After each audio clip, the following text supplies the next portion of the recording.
Good evening. I'd like to call the West Clermont School District's School Board of Education meeting for February the 22nd, 2024 to order. Mr. Romano, will you please take roll? Mr. Patton. Here. Mr. Rudy. Present. Ms. Sanborn. Present. Mrs. Spencer. Present. Mr. Chumley. Present. All present. At this point, will you please join me for the Pledge of Allegiance? Allegiance to the flag of the United States of America and to the republic for which it stands, one nation, under God, indivisible, with liberty and justice for all.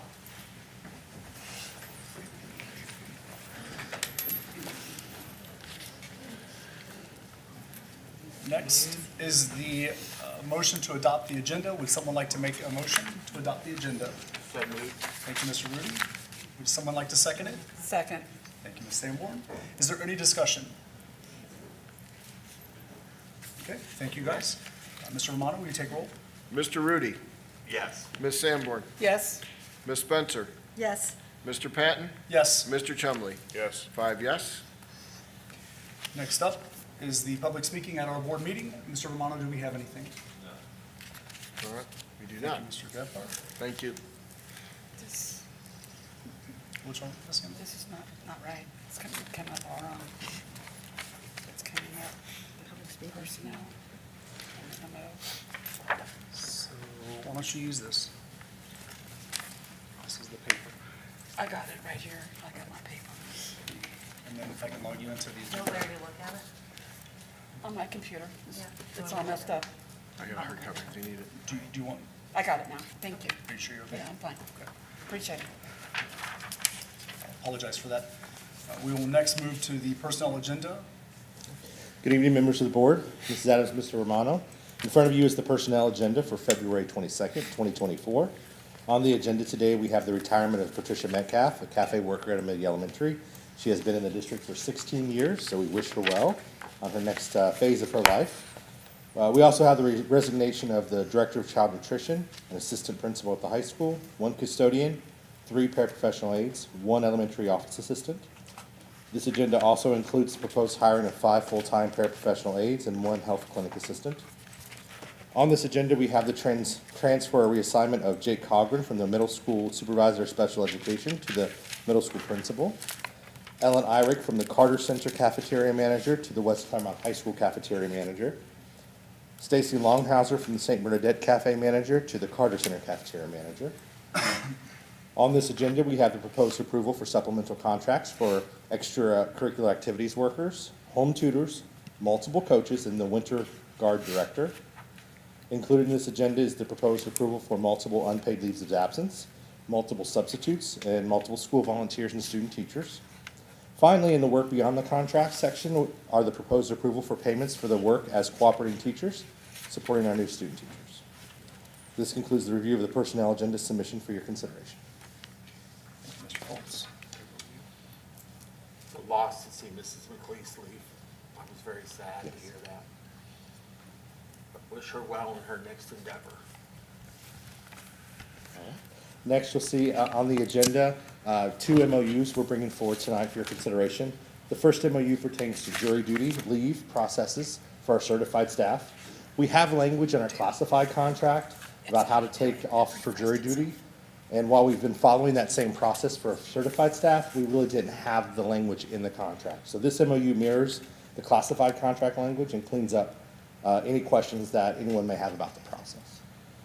Our second MOU was about our labor relations training. If you remember back on December the 11th, at the December the 11th board meeting, we brought forward the negotiated contracts for consideration and approval.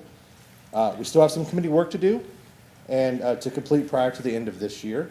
We brought forward MOUs regarding this committee work back at that board meeting. However, when we were reviewing the MOUs, we noticed that we did not have one outlining our labor relations training that's taking place on March 19th. So this MOU rectifies that. So this concludes the review of the MOU submissions for your consideration. Thank you. Good evening. Item 5.4 is asking you to approve a resolution for urgent necessity for a heat exchanger on one of the boilers at the middle school. We have to waive competitive balance because it's imperative we get the heat exchanger right away. If we had a cold snap happen, the middle school wouldn't be adequately heated with just 2 boilers. We need 3. Any questions? Thank you.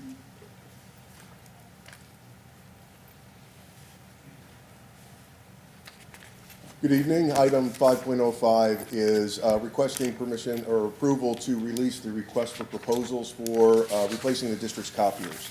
They were last replaced in 2018, and so they have definitely served their purpose for us, and it's time to get those replaced. Any questions? What's the normal lifespan on those? Pardon me, sir? What's the normal lifespan on those? Generally about 5 years. We're about 5.5 now. And a lot of it depends on the duty cycle, so they put a lot of copies through. Is that for all the copiers in the district? Or? It is. And this request for proposal will actually put out an option for a color copier in each building so that we can find out what those costs might be. And then, the team will make a decision on whether that makes sense or not, once we know what that might cost.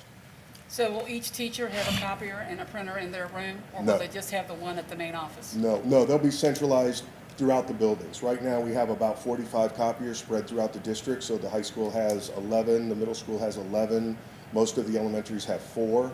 The district office has 4 including the front desk. Okay. Thank you. Okay.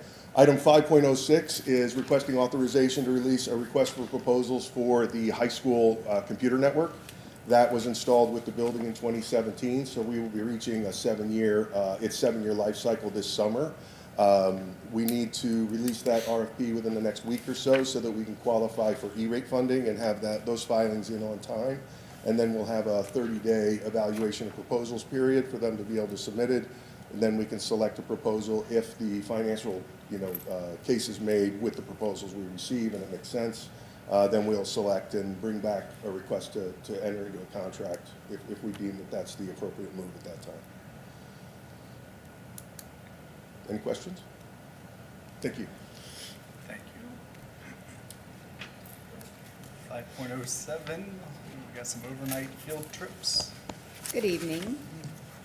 This evening I have 2 overnight field trips for your consideration. The first is for our high school band to travel to Washington, D.C. to participate in the Cherry Blossom Festival. They'd be marching and performing in that festival. That field trip would leave April 11th and return April 14th. According to Mr. Fisher, students all year have been encouraged to participate in a variety of fundraisers that can help offset the cost of this trip or any other of trips that the band may be taking. And we have quite a number of students, almost the entire band. They're estimating 100 students will attend this trip, so it's quite an experience for quite a few of our students, so that's very exciting for them. The second trip, item 5.08, is overnight field trip request for our HOSA organization. Kathy Herzog is the coordinator for that. They are requesting a trip that will allow them to participate in the HOSA state competition, which this year is going to be held in Toledo, Ohio. So all 20 of the students who participate in that program, along with 2 advisors, are requesting approval. That trip leaves April the 9th and returns April the 11th. Has, on the band, with the music travel company, have they used them before? They have, yes. And if it's happy? They have, yes. Thank you. Great, thank you. Item 5.09 is request for approval of the minutes. Those were for the minutes of the meeting that was held on January 8th, 2024. That was a regular business meeting. Item 5.10 is request for approval of minutes for the January 20th, 2024, and that was the board retreat. Item 5.11 is request for approval of the minutes for the meeting that was held on February 5th. That was a regular work session. of the board. And item 5.12 is request for approval of minutes for the meeting that was held on this past February 19th on Monday, which was a special board meeting. Item 5.13 is request and the recommendation to approve the donations as presented. Typically, if it was a shorter list, I would read every one of these. Rest assured that we do send out thank you letters to everybody that's on this list. There's a form that's filled out. The schools send that in pretty religiously to do that. You'll notice that even there's some here for the high school for the Thanksgiving dinner. That was done, and there's several other ones that are listed. So it is the request on item 5.13 to approve the donations as presented. Mr. Romano, if I can speak just real quick. So Yep. again, I always appreciate the donations and people that give the donations, but one that sticks out to me is the anonymous donation that was given to, it looks like Willowdale, to help pay off any lunch accounts. That was very nice and generous. And throughout the year, we have sometimes several of those that come in, so that is appreciated. Item 5.14 are the list of contracts. There are two of them that are listed there. The first one is for Johnson Controls, which, if I'm correct, Mr. LaFata, that is for the maintenance and the parts for the For preventive maintenance and all of our chillers and some HVAC units in every building. In fact, because of the preventive maintenance program we already have in Johnson, they discovered the problem with the heat exchanger middle school and state that's probably boiled.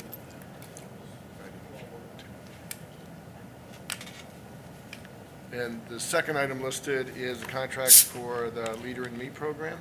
Yeah, the Leader in Me program is a leadership development program that is with Franklin Covey, so it's very high-quality curriculum. We were able to get a partnership to get a major chunk of this investment paid for through a grant. And this is pretty much it will be an ongoing venture, but it takes 3 to 4 years to get it all up and running. And it'll be an opportunity that will impact kindergarten all the way through 12th grade. Students in the high school will actually then graduate with some credentialing that certifies them in Leader in Me, Franklin Covey level leadership training. So it is truly an added value to what we'll be able to offer our students. And it will offer a true competitive advantage as they're graduating with this skill set, since it's such a high quality leadership development program. So we're excited that all of our students will be able to participate in this. And this money is coming out of our general fund, or is it coming out of the curriculum Well, it's going department? to be a combination. We have some funds through Mercy that have been donated, so we will be using some of that, the grant funding, and then probably some general fund that will be General fund. curriculum related. So it'll be a combination. And you saw the grant? I saw the grant, as we said. We Yeah. received the grant, yes. That's how we got the number Part that we of, have yeah, here. part of it. Okay, I just want to make sure. Yes.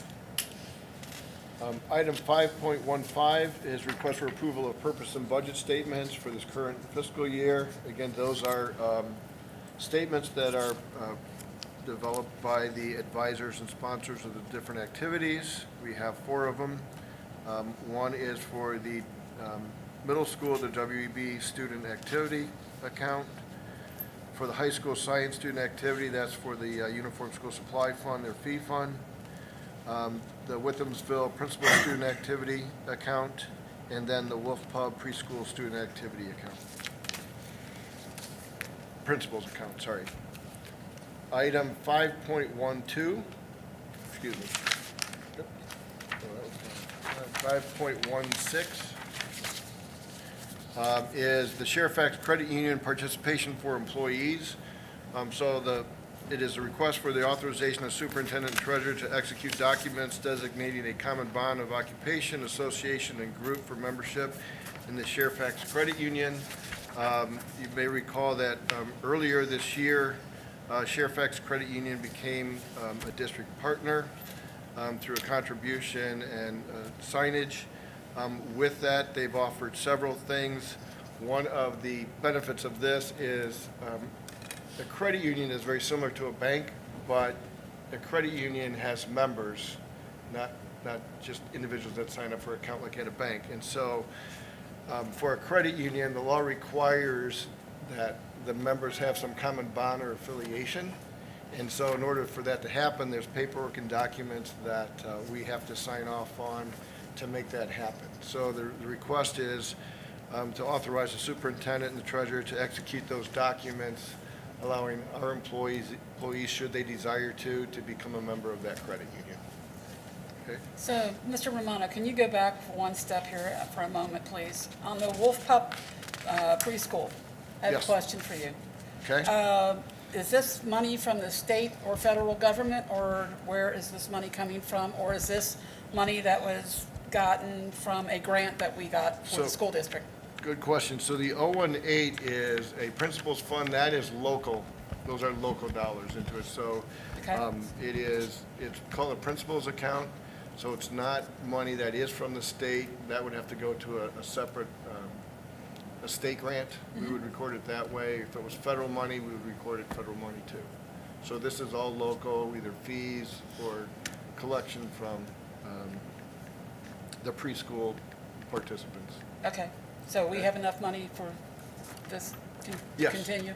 Yes. Okay, Yeah, so all of the funds that are under those purpose and budget statements, they're all self-balancing accounts. So they're the student activity accounts, like at the high school, they would be the clubs and organizations. At the middle school, they would be that. Each of the schools have a principals account, so that's where they may do their fundraising to do different things. And so the importance of the purpose and budget statement is twofold. One, the purpose, as they request it, the board actually authorizes it, and it becomes a public purpose. The budget is, they really have to be in charge of raising the funds and then spending that money right back on the kids that raise those funds to do Okay. that. Okay? I just wanted to make sure I understood it. Thank you. Yep, no, good question.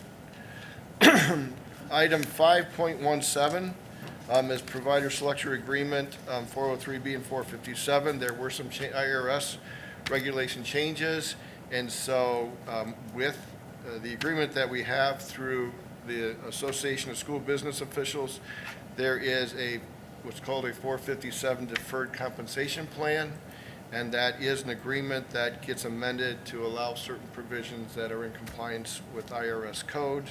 So periodically, when IRS regulations change, we have to change that agreement to make sure that employees that choose to defer income or compensation through a 457 plan, we have everything in order so that it's tax deferred. And so the request is for authorization to adopt a provider selection agreement for the 457 deferred compensation plan with Voya and the Equitable through the Ohio Association of School Business Officials 457 deferred compensation plan. And so that we do have existing plans with that, and this is a modification to that. Questions on that? Okay, item 5.18 is the financial statements, bill pays, lists, and the investments. It's a recommendation to approve the financial statements for the month of January 2024 as presented. And so the request is for items 5.01 through 5.18 on the consent agenda. Thank you, Mr. Romano. You have heard the motion. Would anybody like to make a motion to accept the consent? So moved. Thank you, Mr. Rudy. Do I have a second? Second. Mr. Chumley, thank you. Mr. Romano, roll call, please. Mr. Rudy? Yes. Mr. Chumley? Yes. Ms. Sanborn? Yes, Mrs. Spencer? Yes. Mr. Patton? Yes. 5 yes. Thank you. We did move up on the agenda. It was kind of after our presentation this morning, but we thought we'd move it up.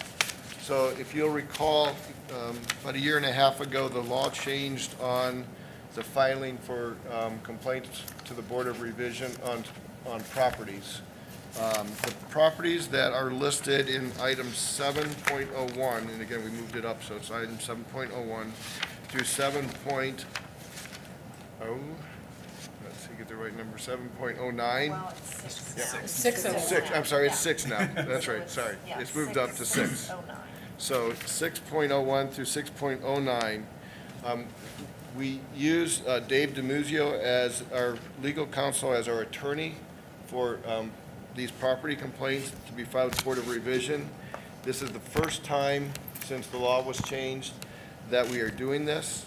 It requires two things of the Board of Education. One is we did send out a certified letter to the property owners, and although there's 9 properties, there was, I believe, 19 certified letters that went out, letting them know of the date and time of this meeting, okay, in case there were any questions, that we would be filing these Board of Revision complaints to have the property values changed or raised, okay? So what and I apologize that we have to do these one by one, but since it's a new law and since we're really unsure, we're gonna take the right steps to go through this, so that nobody can contest that we did something procedurally wrong with it, so I'll do that.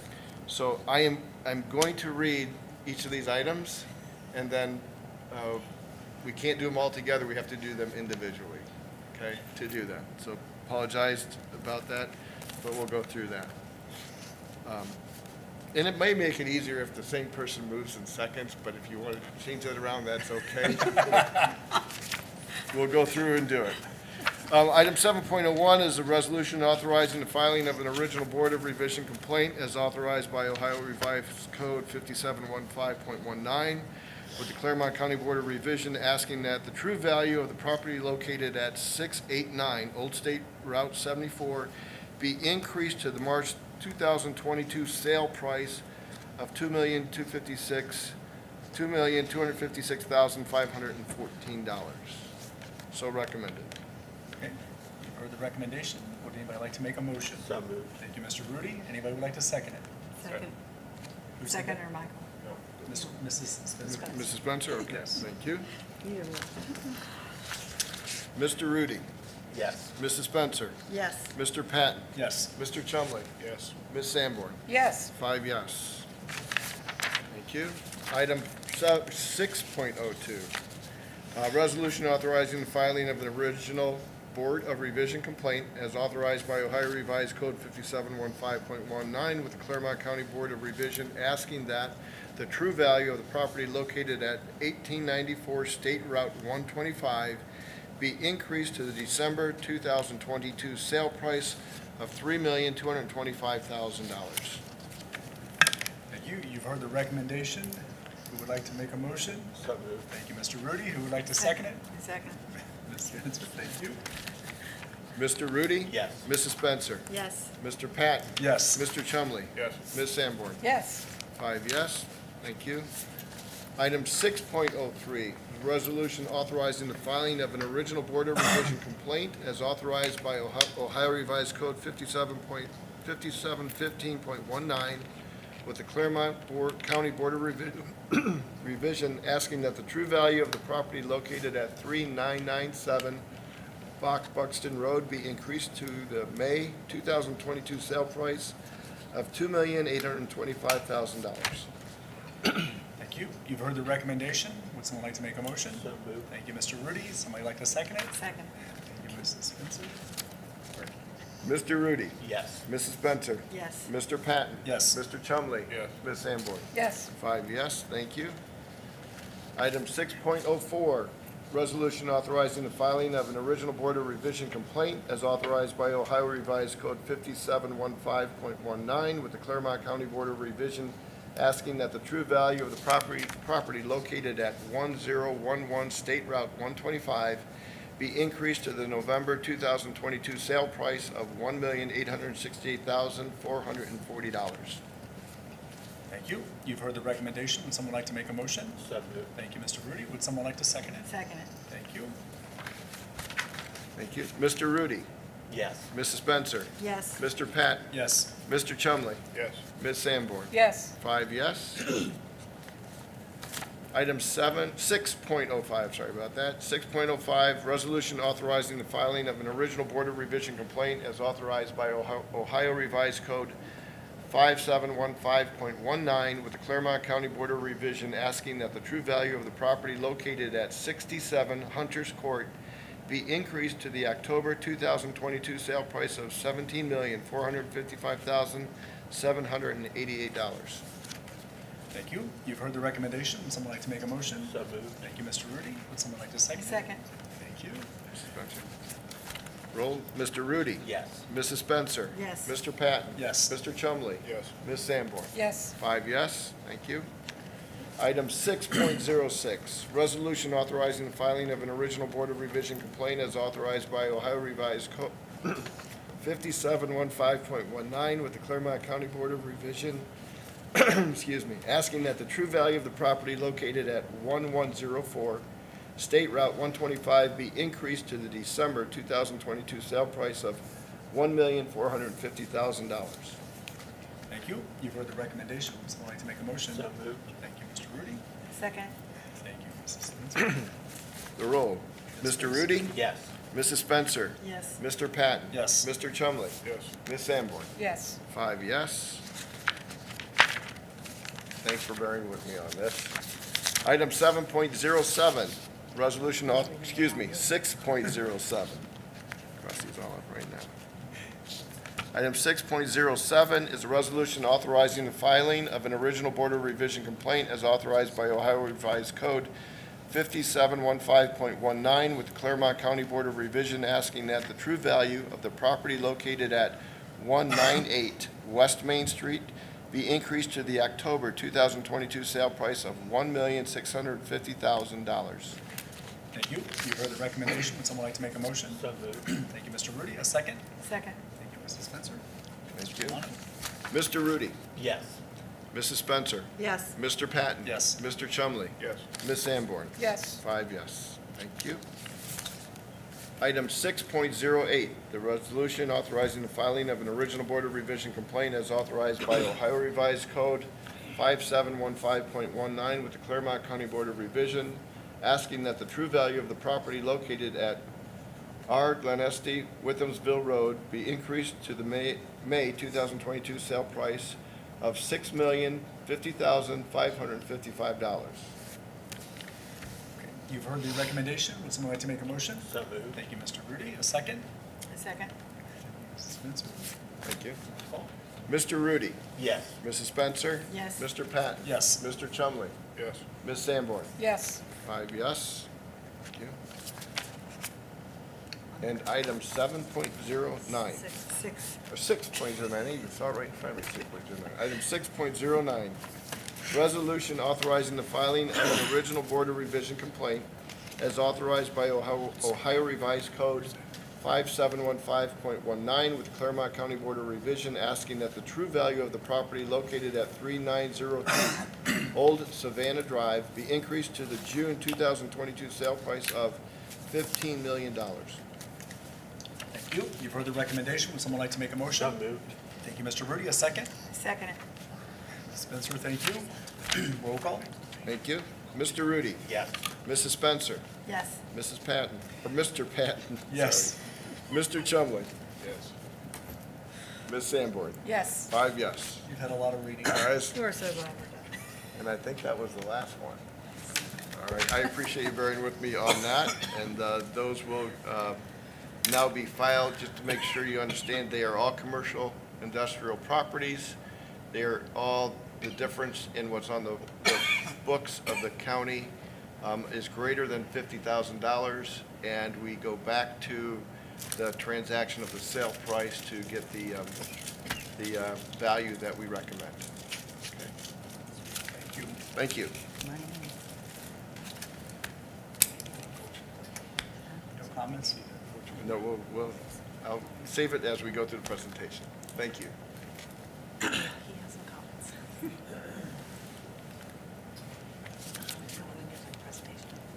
Yep.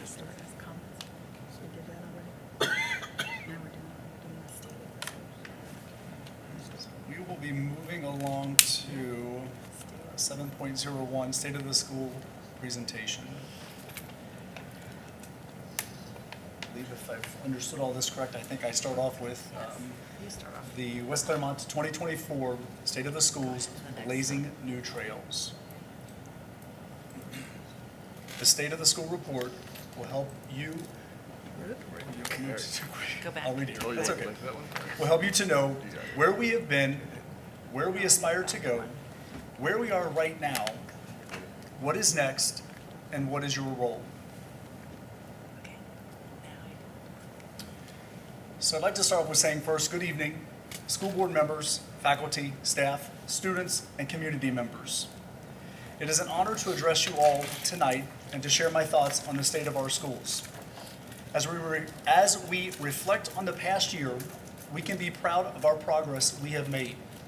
Our students have achieved academic excellence, most recently receiving 4 out of 5 stars on the state's report card. Our extracurricular activities have thrived, and our school community has grown stronger.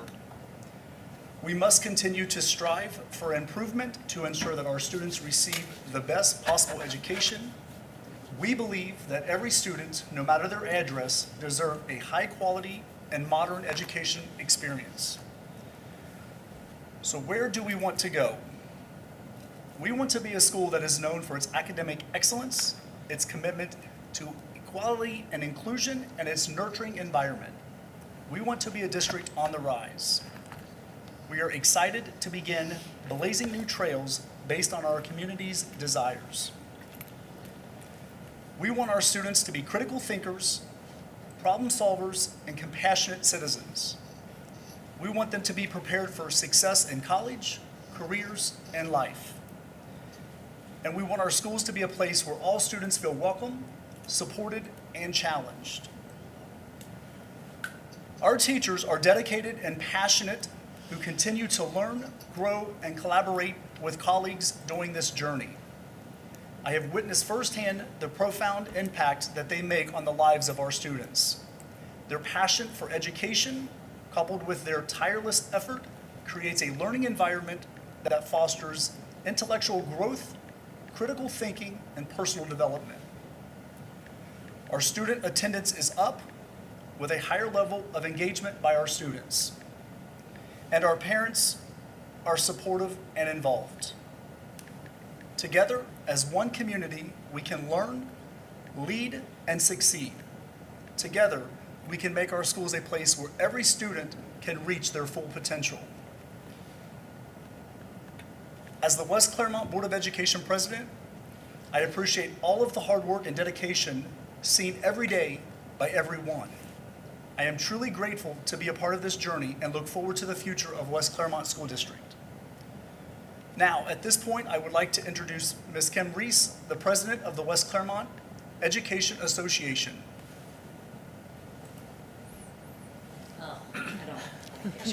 Okay, so anyway, good evening, and thank you for allowing me to speak to you with regard to the state of the West Clermont schools. Let me start off by saying that speaking in front of adults is not my jam, so I'm going to imagine you all as 7-year-olds.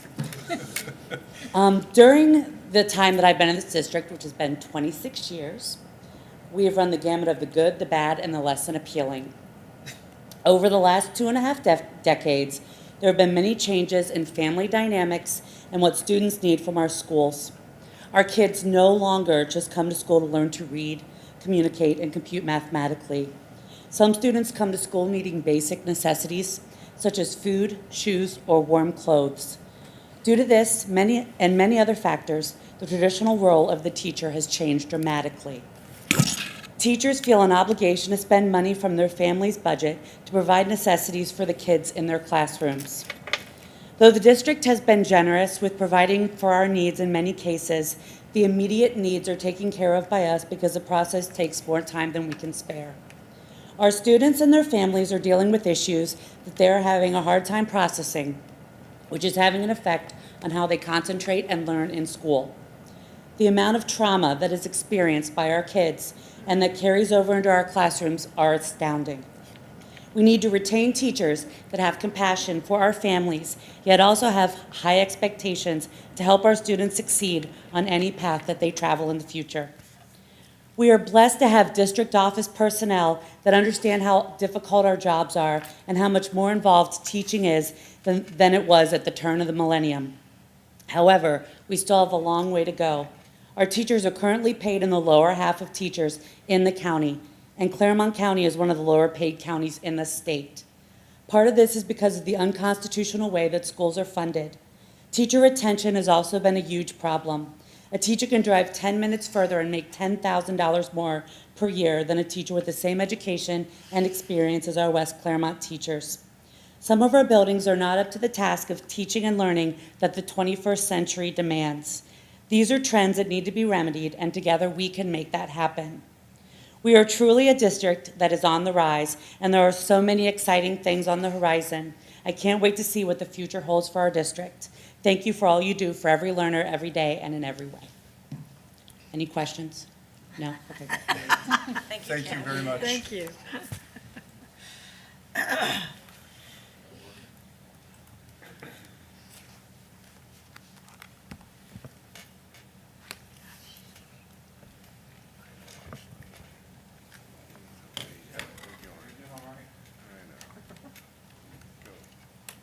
I wouldn't feel fully back if we didn't have technical issues. I know. We good now?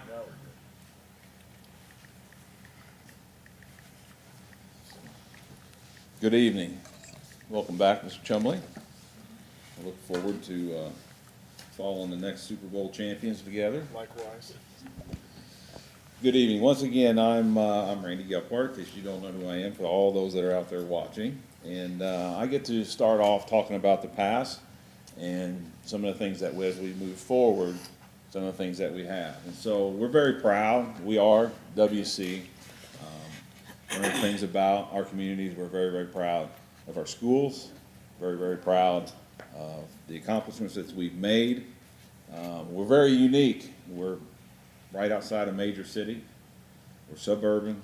We're rural. We have diverse population in our schools. And so with that, and we're very large. We're the 25th largest school district in the state. We're 54 square miles. So we have quite a few students, quite a few faculty, and this is not working. Now it's working. And as we move forward, and as we look to the past, and when I came on the scene 2017, 2018, there's a lot of change. There's a lot of change within the district. We brought two rival high schools together, which was a major accomplishment. It was the vision of the board to move forward with the buildings and new buildings that we put into place during this time. And as you looked over, one of the things that we did, we put a vision, we put a mission, and a strong vision as we move forward. Despite the pandemic and other challenges that came our way, we came together. We came together as a community, we came together as a school district. We were definitely on the rise. And you'll hear that a lot throughout this presentation, because it is very, very important, because it is about what we do, it's about our relationships, and obviously it's about our students. We've had a lot of accomplishments over this time.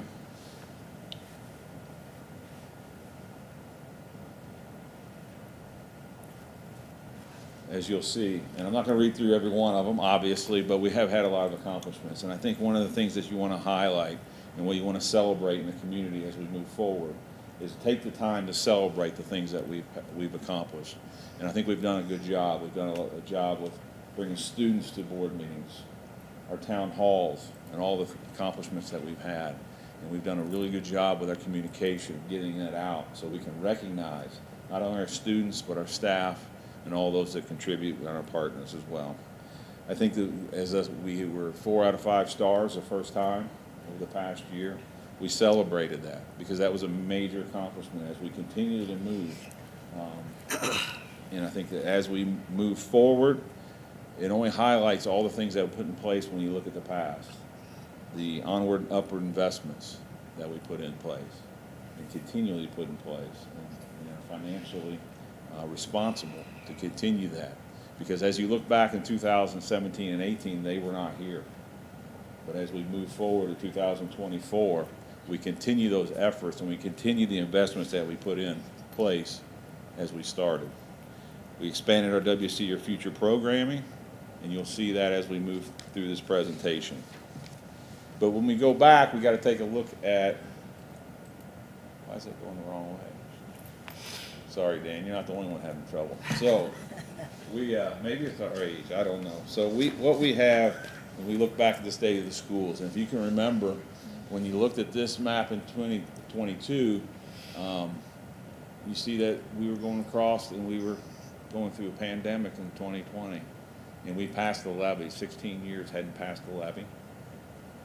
And we passed the levy in 2020. As you can see, if it failed, that's not the Ohio River because it's blue, but it kind of looks like the Ohio River, and that's where we would have been. And that would have been very, very difficult.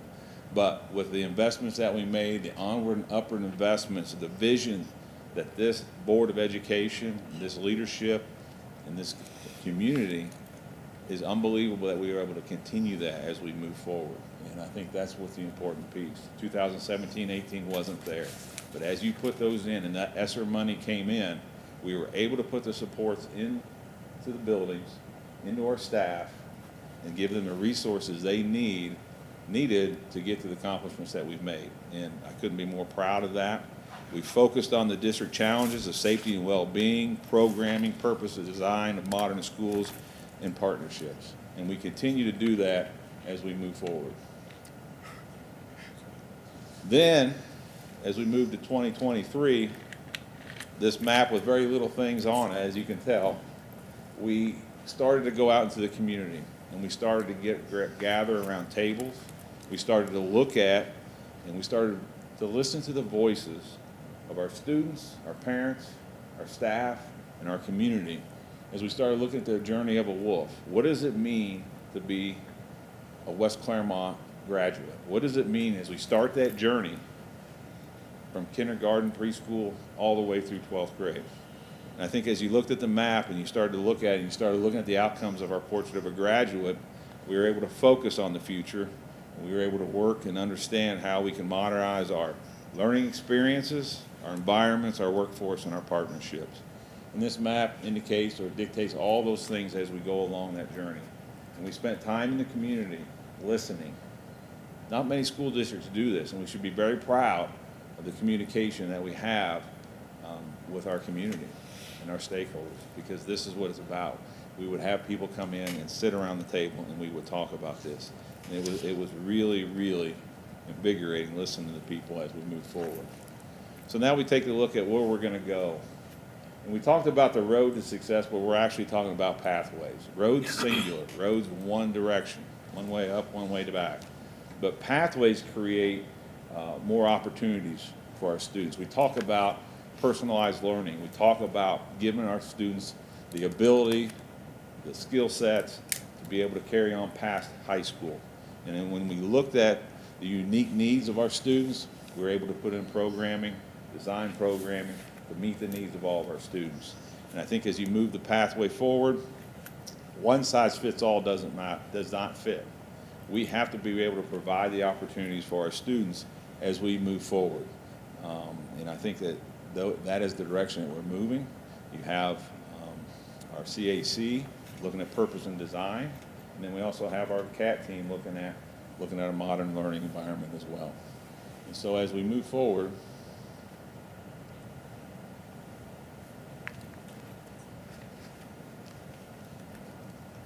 we're a learning organization.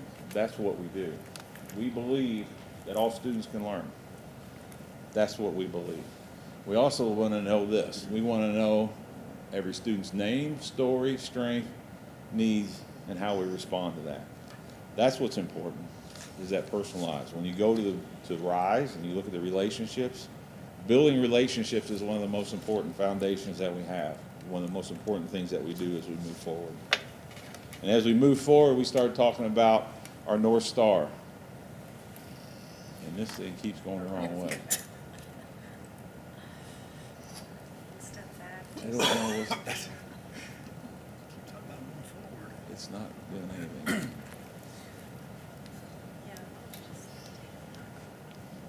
Can you help me out, Dan? Where's the portrait of a graduate?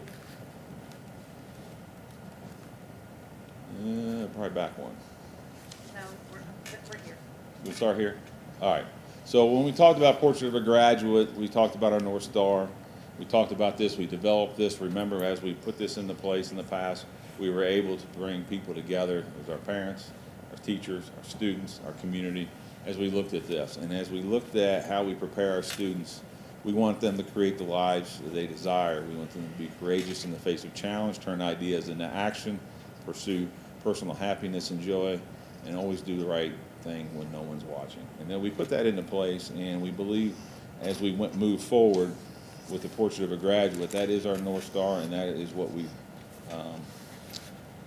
focus on a daily basis. And then as you guys started to put your aspirational vision together, then we were able to look at our mission, our vision, and our values.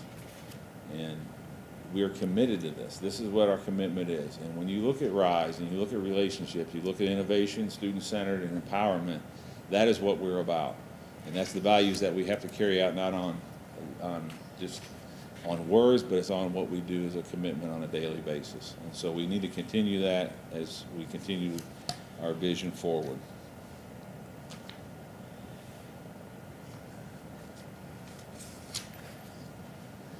Who's touching? Don't know what's going on. That's going backwards. No? Dan? Okay. All right, there we go. I think it's my last slide, so you'll get rid of me here real quick. So, one of the things that we do, when you think of the past, we went without for so long. When you go back to 2017 and 18, we were going without. We were able to pass a levy.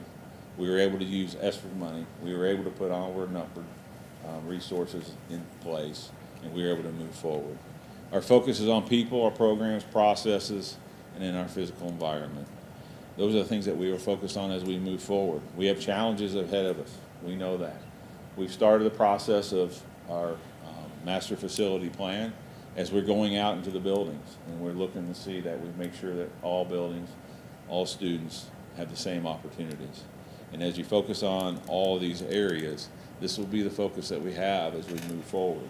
We've learned from the past that if we put it into place, that we're going to be successful, and that's what we've done.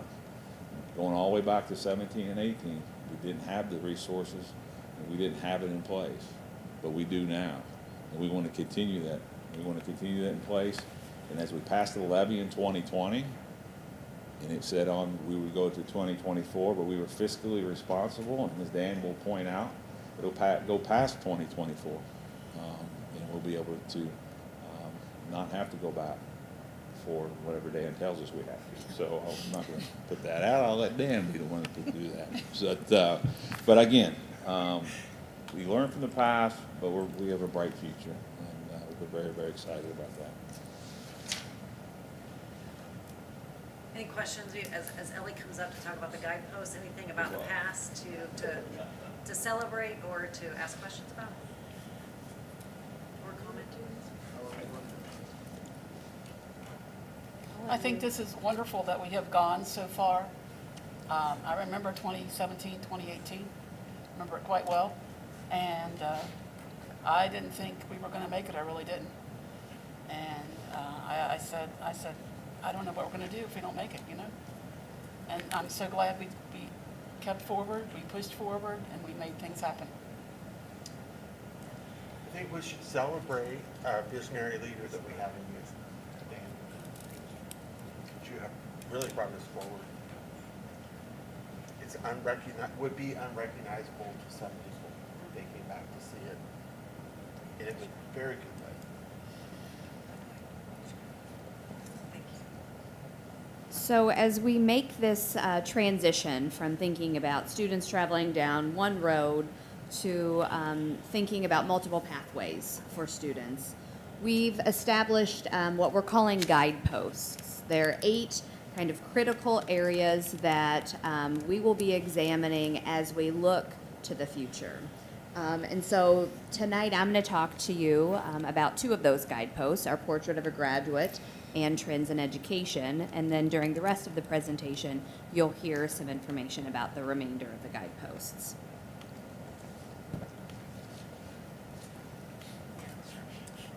So the first guidepost is our Portrait of a Graduate. Randy spoke to you a little bit about that, but our Portrait of a Graduate really helps us be able to more clearly define what we mean by learning, leading, and succeeding. And as you know, Our Portrait of a Graduate was something that was developed here locally with input from a wide variety of stakeholders, from our students, our staff, our community members, parents, administrators, support staff, and it really represents our North Star. It guides decisions that we make each day. And our goal is to ensure that all students, preschool through 12th grade, graduate with the knowledge, skills, and habits that they need in order to lead fulfilled lives long after they graduate.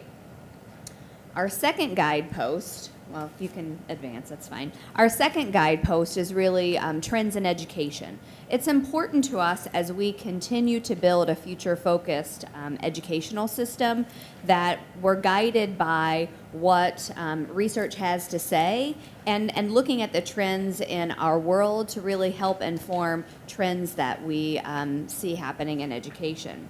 And so trends such as personalization, competency-based learning, the role of artificial intelligence, learning that goes beyond the walls of the classroom, thinking about flexibility, both in terms of how we might leverage time, how we might leverage space, how we might think differently about resources, staffing models, instructional design that really engages students in relevant, meaningful, and community-connected learning experiences, learning that transfers beyond just that lesson on that day in that one class, as well as looking at learning modalities and different ways for students to engage in learning, whether it's face-to-face, blended, or other models. And all of those are things that, as a district, we are ensuring that we're staying up to date and really examining as we continue to move forward in the future. We know in West Clermont that far too many of our students enter kindergarten off track and not fully prepared and ready to learn. And we know that research tells us that students who start off track are much more likely to end off track unless they are provided with additional supports, additional intervention, and additional instruction. And so here in West Clermont, we are working really hard to overcome this gap that and this barrier to learning that exists amongst some of our earliest learners. And one of the ways that we do that is through our preschool programming. Clearly, not all of our kindergarten students attend preschool in our district, but our preschool numbers are growing.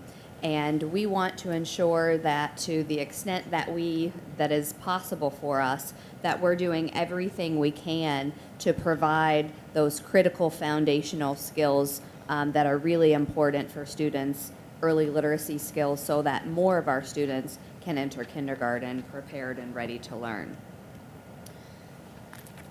Just as a review of some of our more recent academic performance data, in third and in fifth grade literacy and math, our 2023 performance exceeded that of 2022. It's not yet exactly where we want it to be, but we're most definitely on the right track and moving in the right direction. The same thing really is true for fifth grade literacy and eighth grade math. We're either at or exceeding performance in 2023 compared to 2022, but we're not where we want to be. And so we understand and recognize that in order for students to fully be able to experience or for us to deliver on our promise of our Portrait of a Graduate for all students, these are areas that we need to continue to strengthen. We also know that research tells us, and we've seen it in our own data, that students who successfully complete and earn high school credits while in middle school are much more likely to graduate on time. And so one of the areas that we are examining is ways that we can increase those students who are able to successfully complete high school credits in middle school. Specifically, there is a lot of research around completion of Algebra 1 prior to 8th grade, and how that not only increases the likelihood that students will graduate on time, but it also opens up other avenues and opportunities for students to engage and participate in higher level math courses, other STEM opportunities that are important to us as a district. Did you say before the 8th grade? By the end of the By eighth the grade, yeah, prior to high school. So that's one of the areas that we're looking at. What would it look like as a system for us to increase the numbers of students who are able to successfully complete algebra prior to the end of eighth grade? Thank you. Absolutely. And our graduation rate, while, you know, we've seen an increase from 22 to 23, we want all students, 100% of our students, to graduate, not only graduate with a piece of paper and a diploma, but to graduate, as Natasha was saying earlier, with a competitive advantage, with skill sets and mindsets that will prepare them for anything that they desire as part of their next step, and that will give them an advantage over those that they may be competing with for those opportunities. And we know. I have a question. Oh, absolutely. Did I miss the 5th grade literacy and math? Did I miss the English language chart that we were supposed to see? Academic performance? The English language chart? Right? It was there. 5th grade and 8th grade, it's on one slide There it is, together. there it is, 5th grade lang. Did we mention the English language arts that has actually, from 23, did it go down? Yeah, Is it that was, right? it Is that what was I sort see? of within, within kind of the standard error. But yes, that's, you know, one of the things that we are in the middle of right now is an English language arts course of study. We recognize that right now our teachers don't have access to instructional materials that are aligned with their standards, and that we have gaps in the materials that students are able to access as well. And so this is an area that currently we are in the process of working on. Well, unfortunately, it looks like math did the same thing too, right? Did math not go down as well? What's specific with these 5th graders, these are the 5th graders that have the biggest impact from COVID. They learned how to read during COVID. And so what you saw statewide were some dips in 5th grade. So this is kind of an anomaly year where things were just a little bit off. So we expect to have rebounded from that this year based on the results we're seeing so far.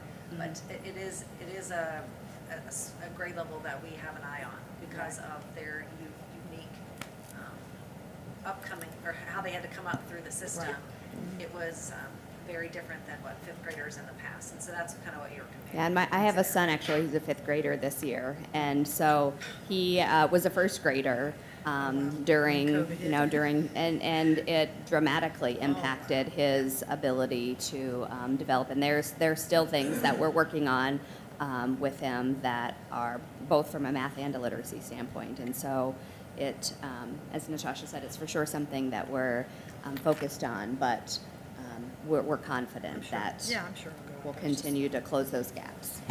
Well, and you'll have to correct me if I'm wrong on this, but just to give you some indication of how far it's come, the 3rd grade results that we get in the middle of the year, it's the only grade where you get a middle of the year state grade. We are already in the middle of the year outperforming where we did at the end of the year last year. Yeah, it's the highest And that's the highest October since, fall since scores. 2015. So there's some foundational work that was just missing with these kids is now in place. So I think we'll continue to see it go up. But this is definitely a group that we are concerned about, especially as, now aren't they're 6th graders now Yeah. at the middle school. And so we're keeping a close eye on that and making sure that the interventions, I know I was meeting with the middle school a couple weeks ago, and one of the teachers said, Natasha, I just did the assessment, and of the like 125 kids that I have, only 17 of them were grade level. So it was definitely a concern for them, and they've been focused on interventions and bolstering all the curriculum that we've been trying to put together. And the teachers are pretty overwhelmed by it. So it's just a group we're gonna have to continue to wrap around and provide additional supports because they had a rough go in their elementary years.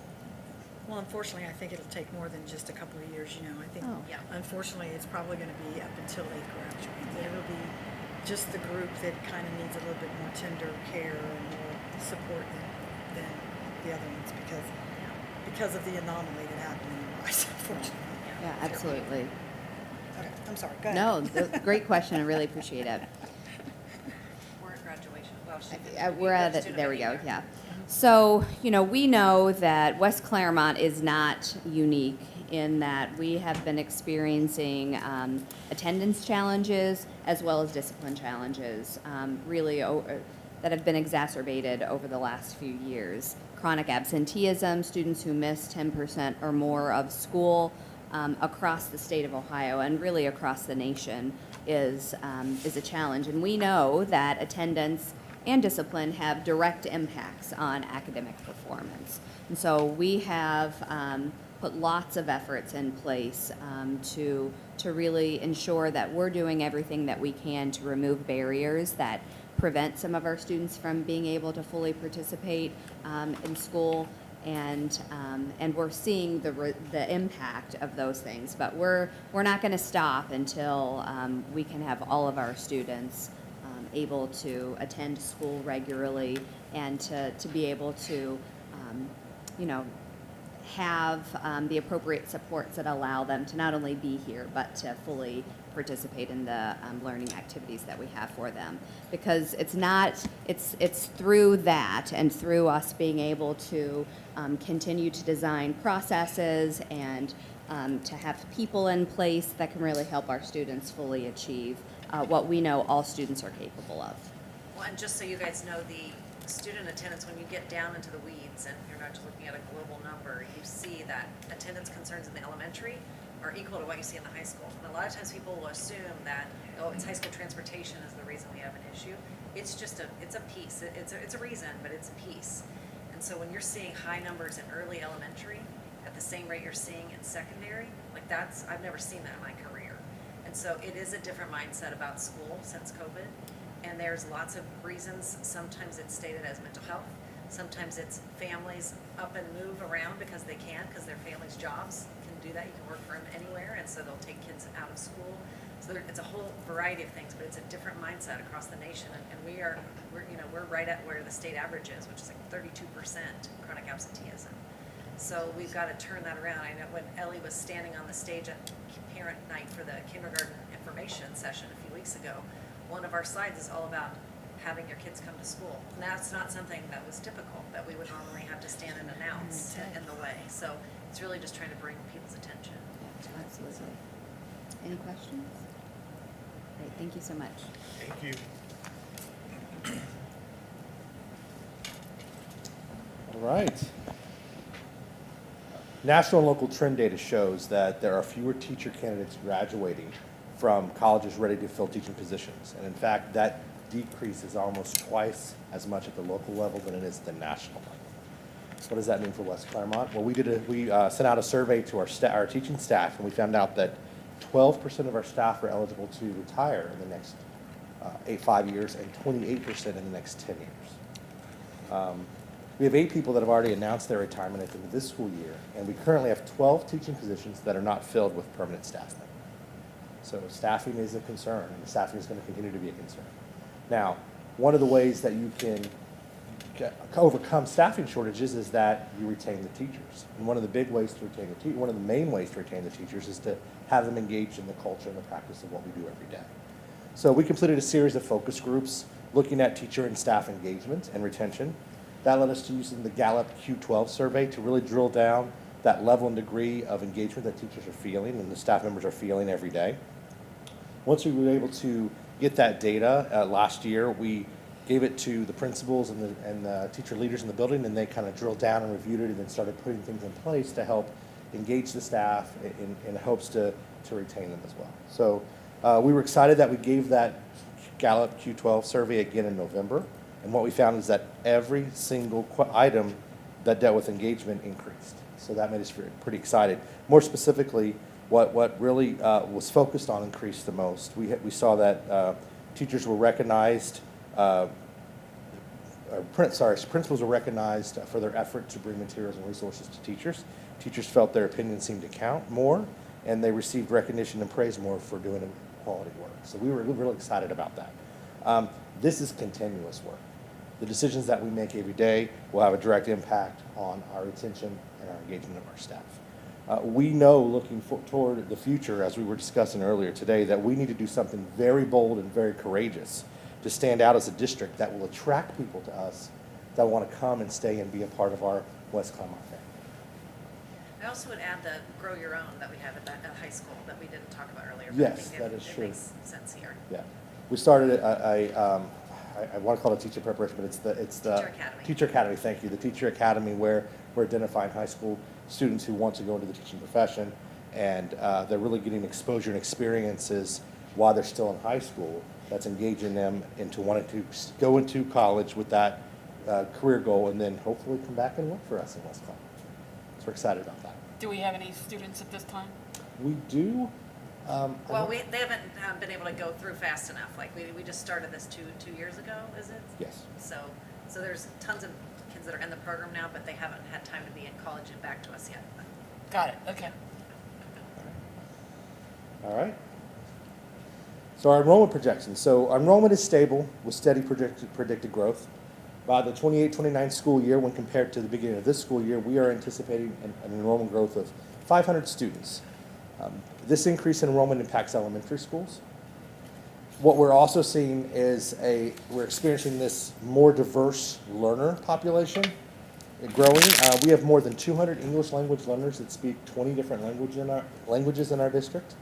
We've also seen a steady increase in our special ed population, with autism being the fastest growing disability category in the district. These increases impacts our staffing, it impacts our resources, and it impacts our spaces throughout the district. And we have to be mindful of that, and how that impacts us going forward. A positive aspect of growing enrollment is that there are more families that want to live in the West Clermont School District. They're recognizing the resources that we can offer their children. They're recognizing the culture of success and opportunity that West Clermont is providing. So from that perspective, we're quickly becoming that district of choice in Southwest Ohio. Thank you.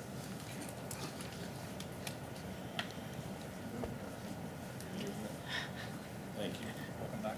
I'm back. So our next piece is our family and community engagement, and it's growing, as you can tell. And as you know, this is a best practice for our district. Our engagement with our community, the steps that we're taking to listen, to get our community voice, staff, students, is above any district that I've ever been a part of. And we spend a lot of time, and you know that from the activities that we've had over the past few years of the town halls that we have, bringing people in to our buildings for tours, to take a look at our buildings. We want our community to see what we see every day. And so we continually ask for feedback. We live for feedback. This is how we make our decisions, as we bring these opinions in as we make our decisions as a district. We have a lot of focus groups. We have focus groups from students, parents, staff. Again, another avenue for voice. Volunteerism. You walk into elementaries and you see people coming in reading to our students. It's a great thing to see, and the number of volunteers, and we need those volunteers. And we need to increase the number of volunteers, and we need more help in the building. And we're not satisfied with it, but as I've stated right now, we do applaud the efforts of all our volunteers that come into our buildings. We have donations, as Dan goes through those. Donations help us strive, stay on the rise. And so we really appreciate the donations that come in, and that helps us. We have some dynamic partnerships that we work with. We have Mercy. We have other Clermont County Workforce Collaborative is a pilot program that's going on that's working with OKI. And what I would say is this, on next Tuesday, we have our partnership, our PI, Partners in Education Awards. We have over 100 people that have RSVP, partners, people working with the community or with our schools that will be there at 11 o'clock next Tuesday at the high school. We will celebrate that. Each of our elementaries will give awards for their partner in education of the year. We'll have students tell their story. And I think that's the big piece. When you talk about partners and you talk about the effect of partners and how they can impact our students, that's what we want. And so that's what we want to do when we get community engagement. We want our students, we know they're going to stay in this area when they graduate. So we want to build those relationships with all the partners that we have within our community. And we'll recognize those next Tuesday. And so we're very excited about that. And then after that, on the next day with our State of the School Showcase, our first ever. Another event of bringing the community in. Another event to showcase what we do on a day-to-day basis and to celebrate what we do as a district. And I think the community engagement piece, like I said before, I think is a best practice throughout Southwest Ohio, throughout Ohio. We want to be transparent and we want to listen. And I think that's the biggest piece of community engagement and family engagement is listening and giving people a voice. And we spend a lot of time, I know moving over from where I was before, we spend a lot of time trying to get that message out. And I think we're above and beyond most districts in the state. My opinion, but I think that's where we're at. Next, we talk about building utilization and condition. We can talk a lot about that now because that is our focus. We talk about our buildings, we talk about our aging buildings, we talked about what Dr. Foltz talked about with our enrollment that's going up, and then finally, we're running out of space. And so we've dedicated board meetings, and thank you for doing that, and going into the buildings and walking the buildings. Some of it be the first time people walk through the buildings and see what we have. We want every address, regardless of where you live in the district, to have the same opportunities. And that is our goal, and that's our aspiration as we move forward. And so when you look at the building utilization and condition, we know we have some challenges ahead of us. But we want to take that on. That's why we're doing what we're doing.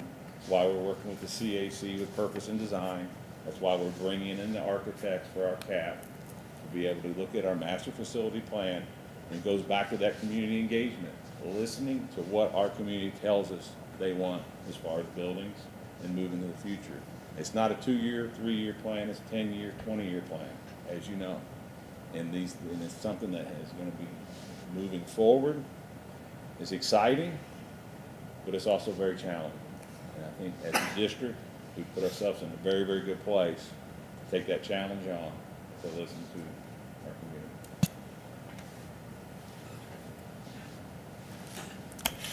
Do you want to do a I'm forecast? not going to talk about the 5-year forecast. I'll let Dan take care of that. So, and I'm not going to talk exactly about the 5-year forecast, but what I do want to talk about is our fiscal path. And really to understand the path that we're on now and what lies ahead of us, take a moment, just like others have done, is go back and look where we came from, and I'm not going to go too far back. Look where we came from, what did we do since that point in time, where are we today, what's ahead of us. And so I came to this district in August of 20, and the district had just passed a levy. Actually, you know, I'll tell the one story. They were actually in negotiations when I came in. And for a district to pass a levy of 7.99 mils and to then, which generated $11.5 million, to go into a collective bargaining agreement and come out with zero meant one thing to me. Didn't mean that you had all these great negotiators. It meant that you had a group of people, your employees and your staff, that understood reality, that understood where you were at. If you go back to the visual in the beginning that showed the path up to that river, and we had 2 places to go. One said fiscal distress, and the other one said we're going to jump, we'll go over that, we'll take that bridge and go over to a better place. And we're thankful that the community took the better route, passed that levy, and knew the value of education in this district. So if we go back to pre-2020 levy, before that levy, before COVID, the district, and it's not uncommon for districts to end up in a deficit spending. In other words, they were spending more than they were receiving. That's not an uncommon thing to happen, and I'll explain that in a little bit. But the deficit spending was about $6.1 million during that fiscal year. Okay, we were spending in the bottom 3% of the state, okay? 611, 612 school districts, and we were in the bottom 3% of those school districts. 25 largest, spending per student, some of the lowest. We had gone through some budget reductions, okay, which really means we're taking resources away. You know, you try and not take it away from the classroom, you try and stay far away from that, but you're taking resources away that impact the classroom and or directly from the classroom, okay? There was at that time, because of a rise and a run of revenues were kind of flat, okay? We just had come out of the Great Recession for about 6 or 7 years and things were flat to do that, okay? It wasn't that we were headed for fiscal distress, we were in fiscal distress. It was staring us right in the face, Okay, it wasn't around the corner. That's where we were at to do that. Okay? One of the things that I picked up as I came in, is the statement that the district was lean, okay? And that kind of implicated when they were talking to me that they were highly efficient. Well, when you started to pull back the curtain, what you really found out is you were the lean, not the Six Sigma lean of business, okay, of efficiency and processes and effectiveness, but you were lean because we didn't have meat on the bone, okay? It was almost getting towards a state of malnutrition. So you needed to enhance things just to continue. A levy was needed. Thankfully, it was passed. We moved to the second column of the 2020 levy and COVID. They really hit at the same time. In fact, the levy was postponed from March to May, okay, in order to do that, okay? That levy passed, generated $11.5 million. Simultaneously, what was going on is there was the property reappraisal that was going on, and that generated an additional $3 million on top of that $11.5 million, okay? COVID caused additional costs to us on the expense side, okay? Probably the biggest cost, okay, was the remote learning that we had to do.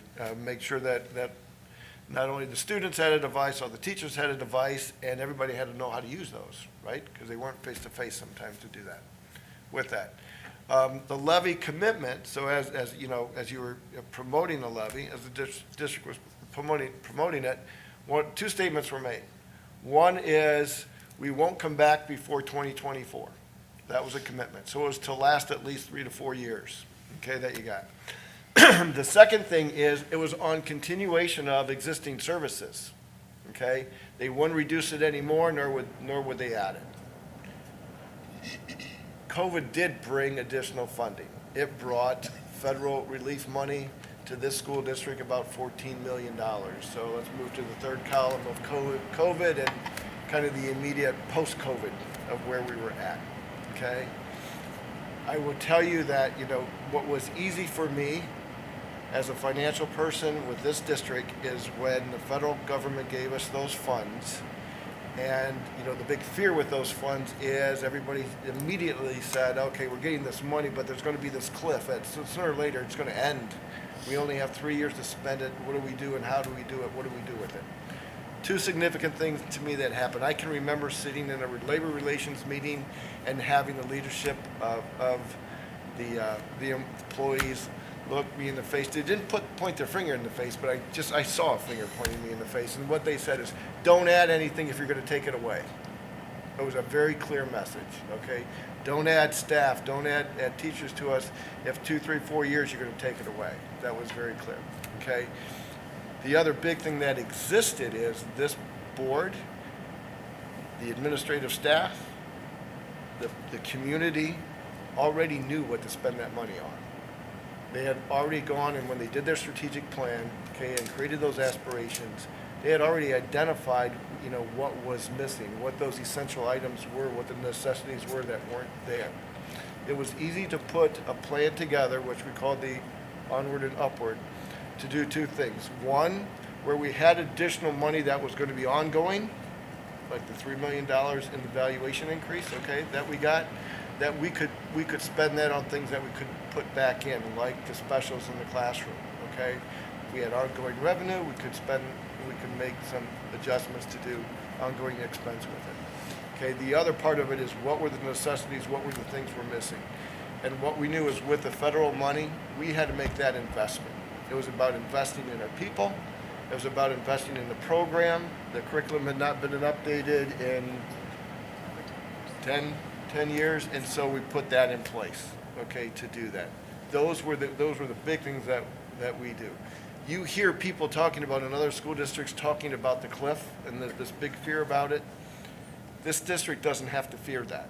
The way they put the plan together 3 years ago, when it was made available, really causes us to avoid that cliff.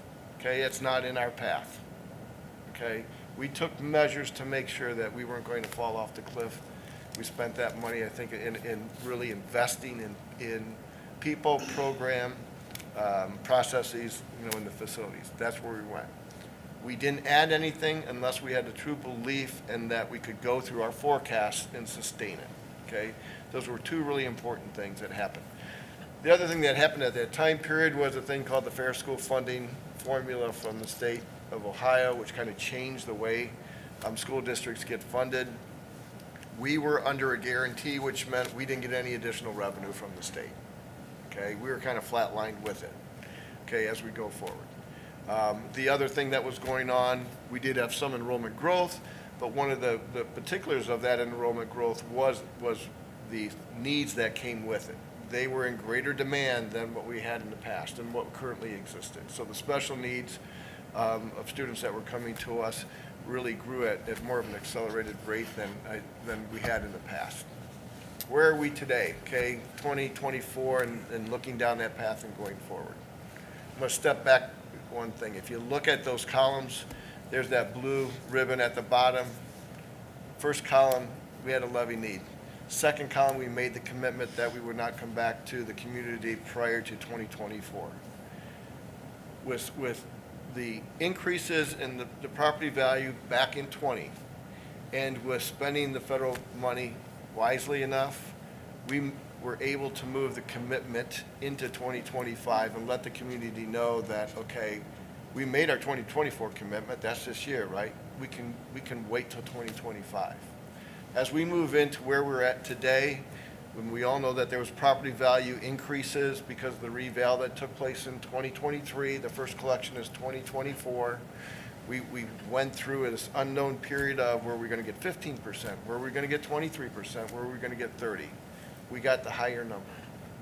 We are in a framework on our local property tax where when valuation goes up, 2/3 of our millage rate, okay, 20 mills, we're at the 20 mill floor, increases revenue to this district. It does do that. And we did get an increase with that. Don't hide that fact, that happened, and every property owner here in this community knows that, okay, to do that. They see it. They saw it in December and January in their tax bills to do that, okay? COVID federal funds ends this year, okay? That money got spent in the last 3 years pretty wisely, just primarily in investments. We're not going to approach the cliff. The FY24 state funding on the Fair School funding for this school year, we did get off the guarantee and went on to the formula. But because there's this share between state and local, and because that share basically says the wealthier the district is, okay, on a per pupil basis, okay, the less the state gives us. So next year in 25, we already have the formula calculation. We go off the formula, we go back to a guarantee, which means the dollars that we receive from the state go back to 2019. Whatever the level was in 2019, that's what we get. Okay, so we go back 5 years of a funding level, even though students are increasing to do that, okay? Where does that leave us as we look down the path down the road, okay? One is there's a balance that we need to look as we build our budgets, as we go forward, okay? We have to be conscious of our current programs, and we want to make sure we sustain what we said, that commitment that we don't want to add things, okay? If we're going to cut them, we want to keep those sound, okay? Those are being impacted, though, by inflation. Everybody knows individually in your own household, things cost today a lot more than they did pre-COVID, okay? That goes for us, too, in that. So we have things built into the budget for that, okay? We still have unmet needs and necessities that exist. Those still are there. And so it is looking at those and making sure that we balance the program that we have, those unmet needs, and there's a third thing we have to balance, okay? And that is the community. There is no question that in this tax cycle, because of the property valuation increases and because we're at the 20 mil floor, they paid more, okay? That's a fact, okay? So the consideration that we need to do is when we get those increases, how do we balance those three things out? Our existing program, the necessities that we still need, okay, to put in place, and a response back to the community because we did get increased funding. As I look at that projection and as we go through it and we update the forecast, okay, we can, okay, extend that commitment, okay, of not going back not just to 2024 or 2025, but we can extend that to 2026. you'll see on that blue ribbon under 2026, there's a little asterisk, okay? That asterisk means this, as long as things don't change to the contrary. And I'll go over some of those things in a minute, okay? All right, revenues, what's going on? Revenues are stair-stepped, okay? Two reasons why they get stair-stepped. There's a rise and a run to that. What rises revenue is if the state comes back and says they're going to change the formula to give us more, we're back to the guarantee, so that's not going to rise very much, okay? Other revenues, such as our earnings on investment, 2 years ago, they were close to zero. Today, they're over 5%. That's significant for us. So our additional revenue for interest earnings, okay, earnings on investment, give us up over $1.5 million, okay? Between $1.5 million and $2 million this year we'll gain. 2 years ago, it was not that much, okay? The big rise is really in our local property taxes, okay? It's either because of a levy or it's because of that valuation increase that we are. 3-4 years ago, we were in the minority being at the 20 mil floor. Today, there's close to or over 400 school districts of the 600 that are at the 20 mil floor. Okay, so we're not alone in that regards anymore to it. The run rate, okay, rise and run, okay, the run really depends on when that next revenue comes in. Okay, we do know that property values are reappraised every 3 years. Prior to 10 years ago, you really didn't get big bumps unless you did the full reappraisal. They were just percentage adders, 3 to 5%. That's kind of changed. I think things have leveled up. And so as we look into the future, I don't think we're going to see the drastic increases that we saw in this year and in the last 3 years to do that. Where do we spend our money? How's that trend in the spending? It doesn't stair step up and across, okay? How we spend really kind of follows inflation and really follows the program needs. One of the things that we have to really recognize and be aware of is that we need to be responsive to what comes to us that maybe we can't control. Inflation, okay? Mandates from the state, the enrollment growth, okay? We have to respond to those. We have to be responsive to them. On the things that we can control, we've got to be pretty purposeful in what we're doing, okay? We have to keep in mind that balance, okay, of the current program, of the needs that are still unmet in our community, okay? The purpose-driven really still needs to focus on the plan that's been put in place, investment in our people, i.e. the modern workforce, investment into the program or educational program that's in those classrooms and around it, okay? The learning environment, which is our facilities and everything in that classroom, and really investing in our partnerships with the people outside that really add a lot of true value to what we do as we go forward. So when we look at the impact of the revenues and expenses, I know this kind of puts things together.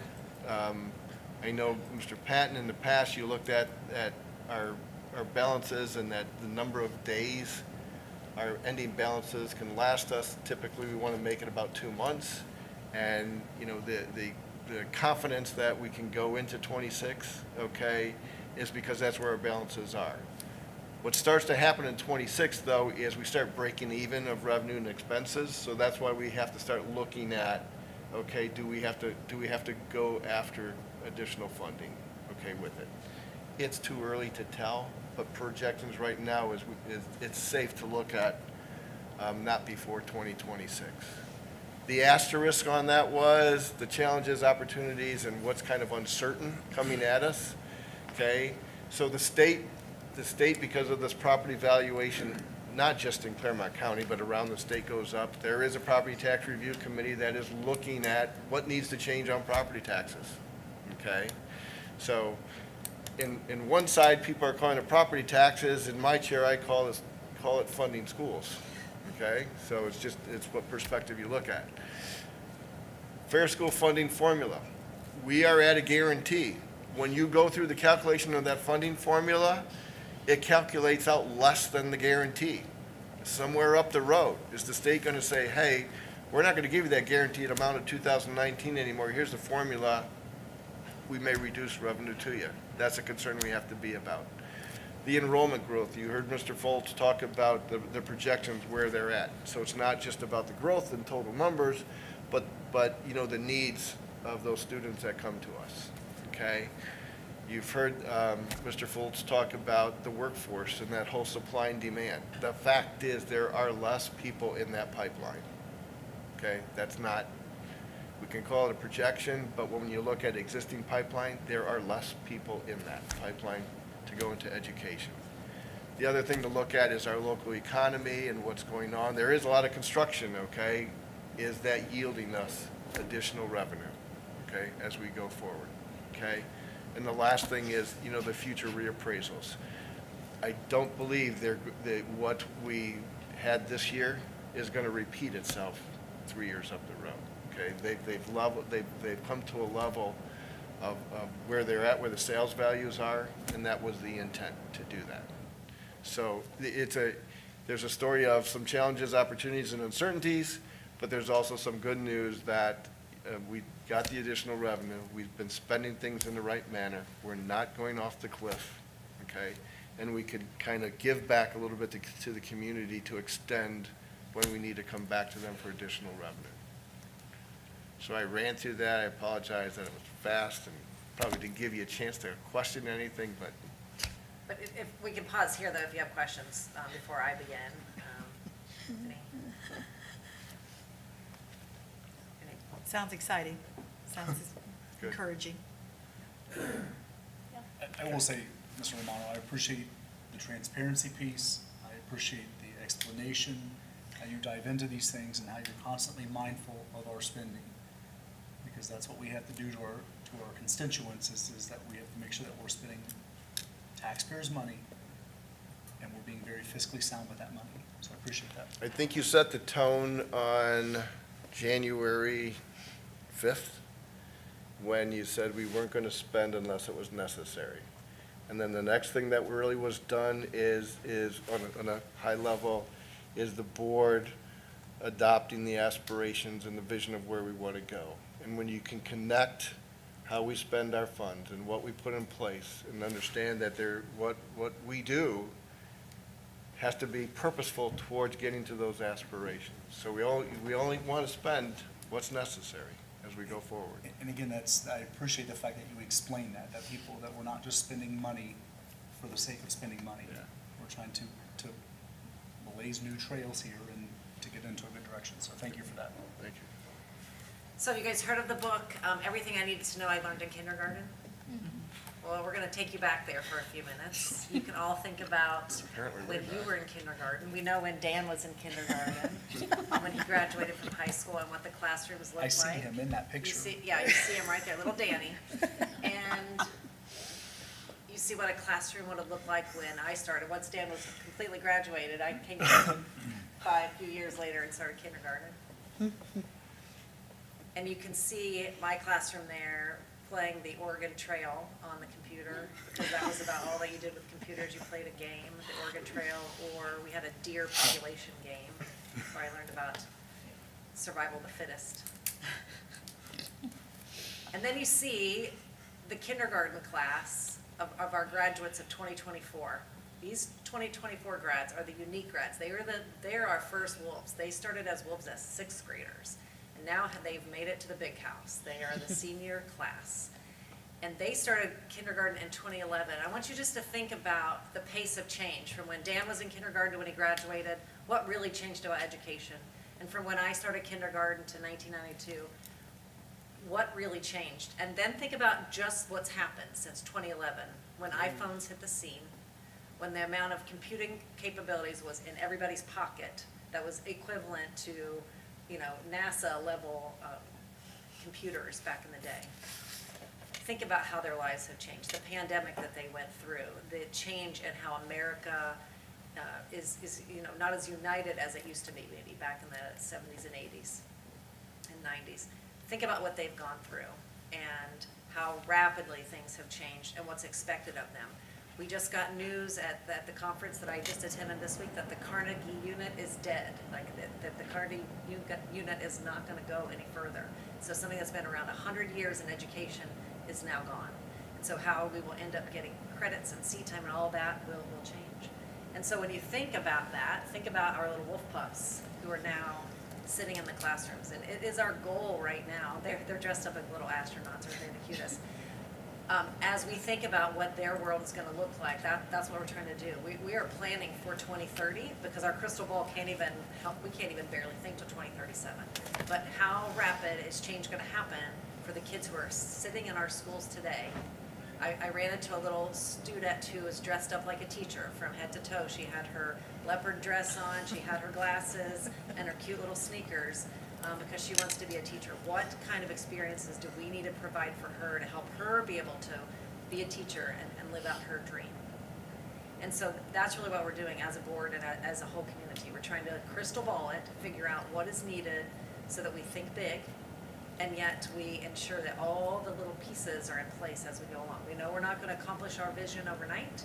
We know you can't just flip a switch and magically everything falls in place, but we know together as one community, we can help our students learn, lead, and succeed in really exciting ways. So I want to take you through where we've been here. So with this graphic has been used a lot over time, where you're seeing that we've been on this road.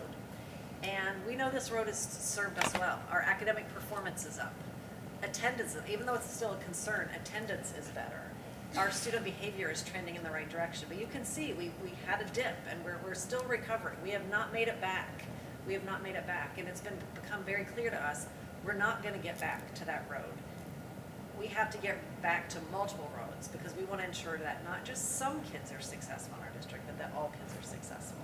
And that we've got to create the conditions in our district that allow us to truly meet those portrait of a graduate outcomes. And so this journey we've been on, it really does need to take a little bit of a turn, as all the speakers have tonight talked about, like to multiple pathways, so that it's not a one-size-fits-all education, and what is needed for each child is invested in them.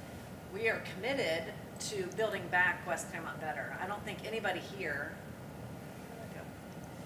I don't think, can we go, oh yeah. I don't think anybody here wants to return to post-pandemic time. I know we yearn for like normalcy and all of that, but when deep down, we are in a far better place today than we were back then. And building back better means we've got to continue to address these 5 challenges, that our work is not done. You heard from Mrs. Reese this morning. There are still many challenges that we face every day, and there's heroic efforts across the entire district. And so we can't stop now. And we know we can't just do it as we've always done it, and just do it harder, do it faster, do it louder, and expect something to happen. It has to be new and different to reach the kids in our community. And so we've been talking for the last couple months, and this is certainly the work of the Citizens Advisory Commission, is that as we think about blazing trails and ensuring that every kid has a pathway forward, we've got to set conditions in our district. We have to have a strong modern learning model that all kids get. Not that they're lucky in this class or they're lucky they go to this school. We want all kids to experience this. A modern educator workforce. We are sitting here today knowing that our numbers are down, that we're going to have to do more with less. What is that going to look like? How do we become a very, very attractive school district so that our workforce is strong and eager to be here and enduring over time? Our modern learning environments play a big role in that, as well as our partnerships. We know clearly we cannot do this alone. This is not just a let the school figure this out. This is a community-wide effort that is necessary.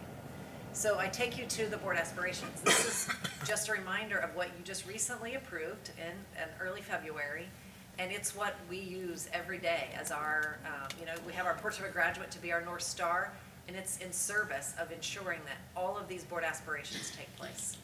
We're not thinking this is going to happen overnight. There's no magic wand or anything that's going to be true, but we know with small moves consistently done over time, we will get better. And you can see that just from walking around our schools a year ago to today. It is incredible, the progress that our team has made and the intentionality that I see in classrooms across our school system. So it's all in service of being sure that we are reaching these board aspirations. So I'm going to take you through a series of slides. It's a lot of information, so I'm not going to read it all to you. But it is really to show and punctuate the journey that we've been on. We want to have a safe school that's a foundational piece to every single child and staff members' lives. We want to have the safety of psychological safety so that they are safe to be themselves in the classrooms. We want it to be physically safe. And we want to have a warm, welcoming environment. And so we've done a huge amount of efforts. I mean, I'm just so impressed with what Mr. LaFata and his team has done. And the fact of the matter is, he and Larry were out having meetings today, looking at different resources. What more can we bring to the school district? What's the next most vital thing that we bring here? It is not something that we could just like, you know, pat ourselves on the back, check a box and say, hey, look at us, how awesome we are. It's a continuous effort, and that means they are constantly learning and growing and bringing in expert voices into our system. And so necessities for the future is to always keep this a focus. We've got some additional bollards that our resource officers have said that we need based on their assessments. We know we need more advanced technology because that is true. We've covered a lot of physical pieces of our district with the audit that was conducted last year. But now there's so many advancements coming in technology to strengthen what we do. Reunification, as an example of something that Mr. LaFata met on today. We want to consider staffing models. I know I've spoken to various board members here about the consideration of adding more SROs to our system. We have 2 at the high school, 1 at the middle school, and 1 that serves most of the elementaries. But we still have some gaps there when you look at elementary, and so we want to look at that for the future. We want to have improved communication for students and staff and our families, as well as ongoing development, because we know a safe culture that when you see something, you say something, and where we use the wisdom of many to build safety and well-being for all isn't something you just talk about one day of the year. It is about a culture of taking care of each other, taking care of your environment, and looking out for one another. And so we'll continue to focus on that. So what I'm sharing with you now, you'll see kind of anything that's going to come in that blue circle will be what you'll see later on as we continue to bring presentations to you, and ultimately as the Citizens Advisory Commission brings their recommendations forward in the strategic plan, you'll see these themes show up again.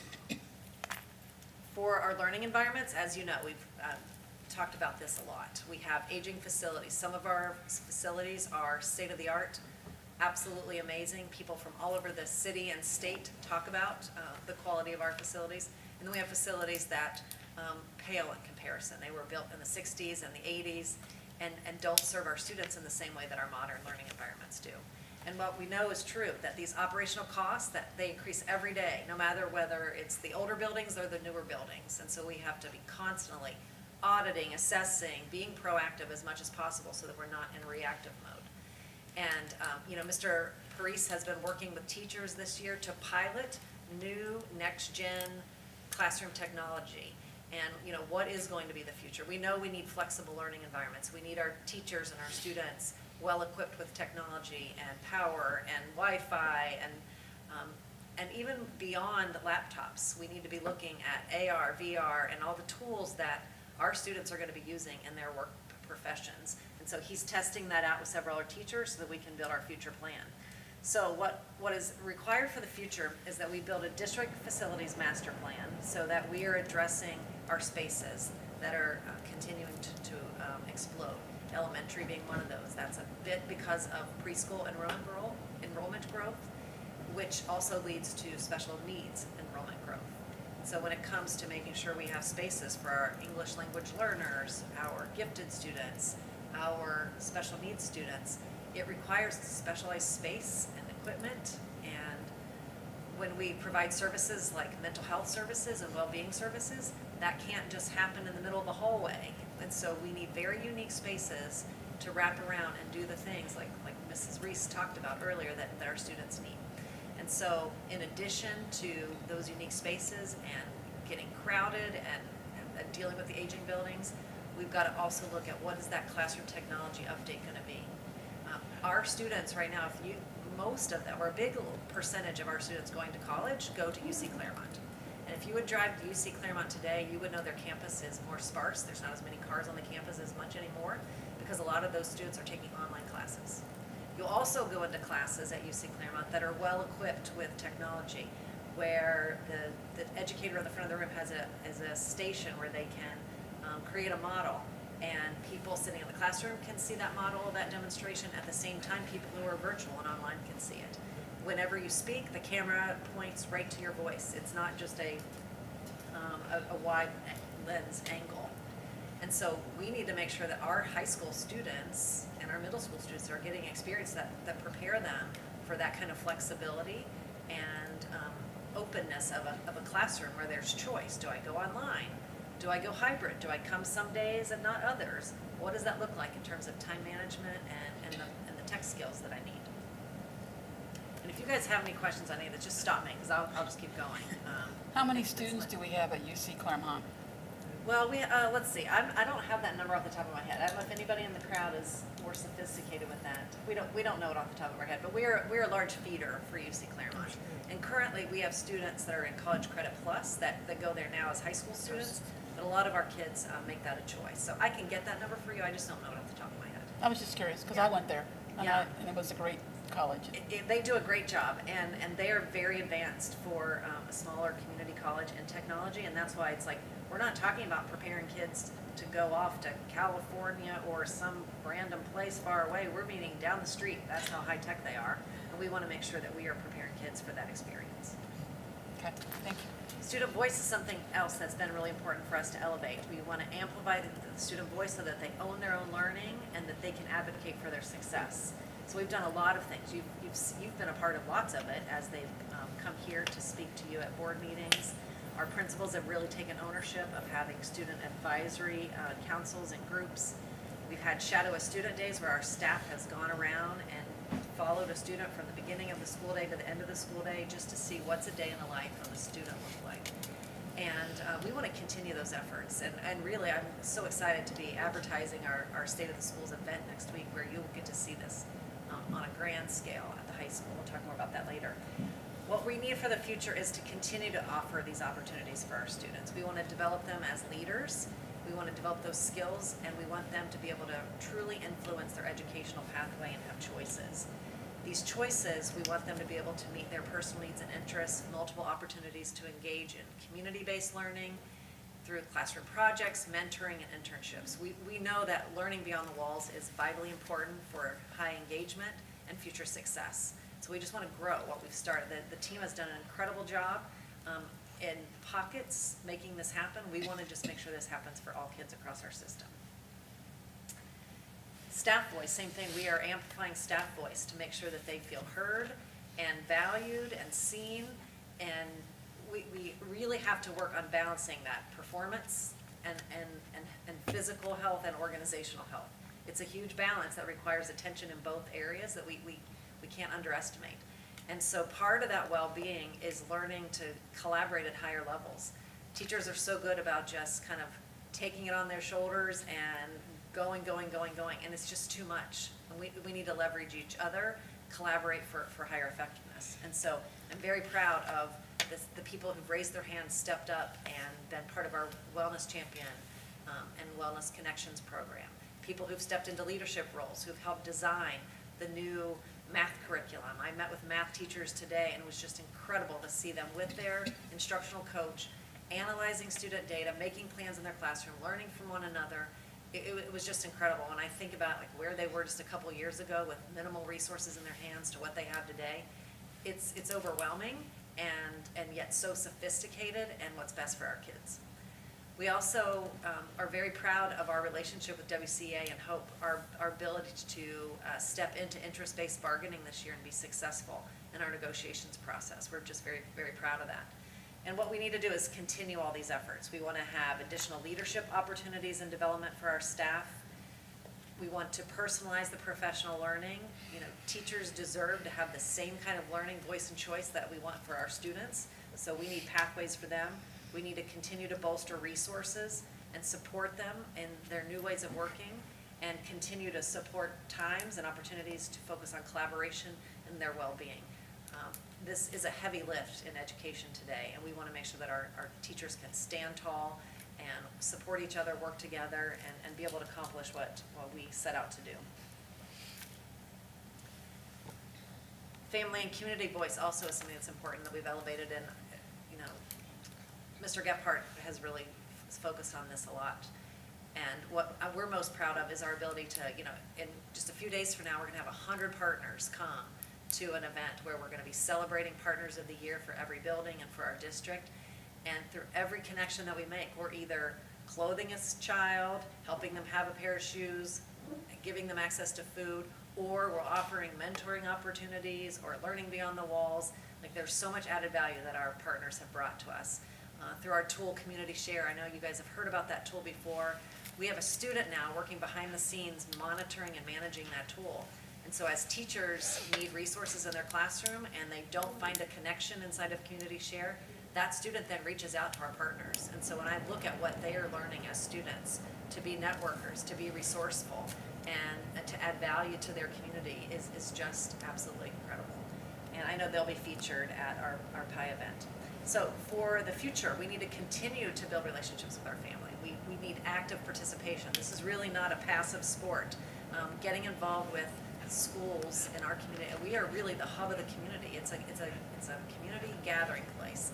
And we want to make sure that we are doing everything we can to meet the needs of our parents, whether that's through additional parent education, changing how we do the parent-teacher conferences so that it brings them out and adds value.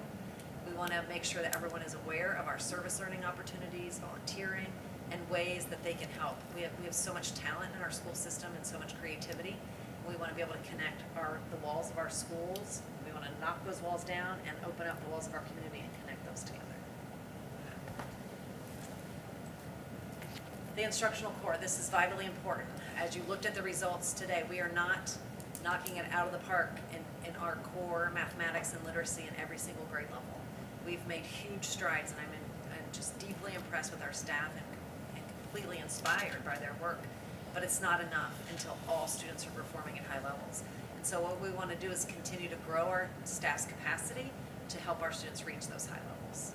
And that's going to take professional development. It's going to take continuing to modernize the curriculum and do this across all subject areas. We're going to need additional educator specialists. We need expertise in certain areas, and we don't have enough. I mean, just gifted alone, we have so many more gifted students in our school system than we're actually able to serve.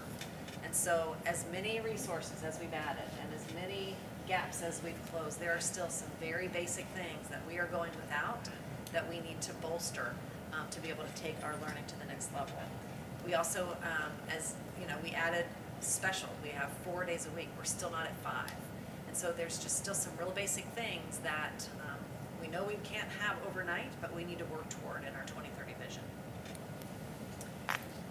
Pathways for learning. This is really about students having choice and staff having choice in what modalities they teach and how they get to receive information, how flexible their days are and their school years are.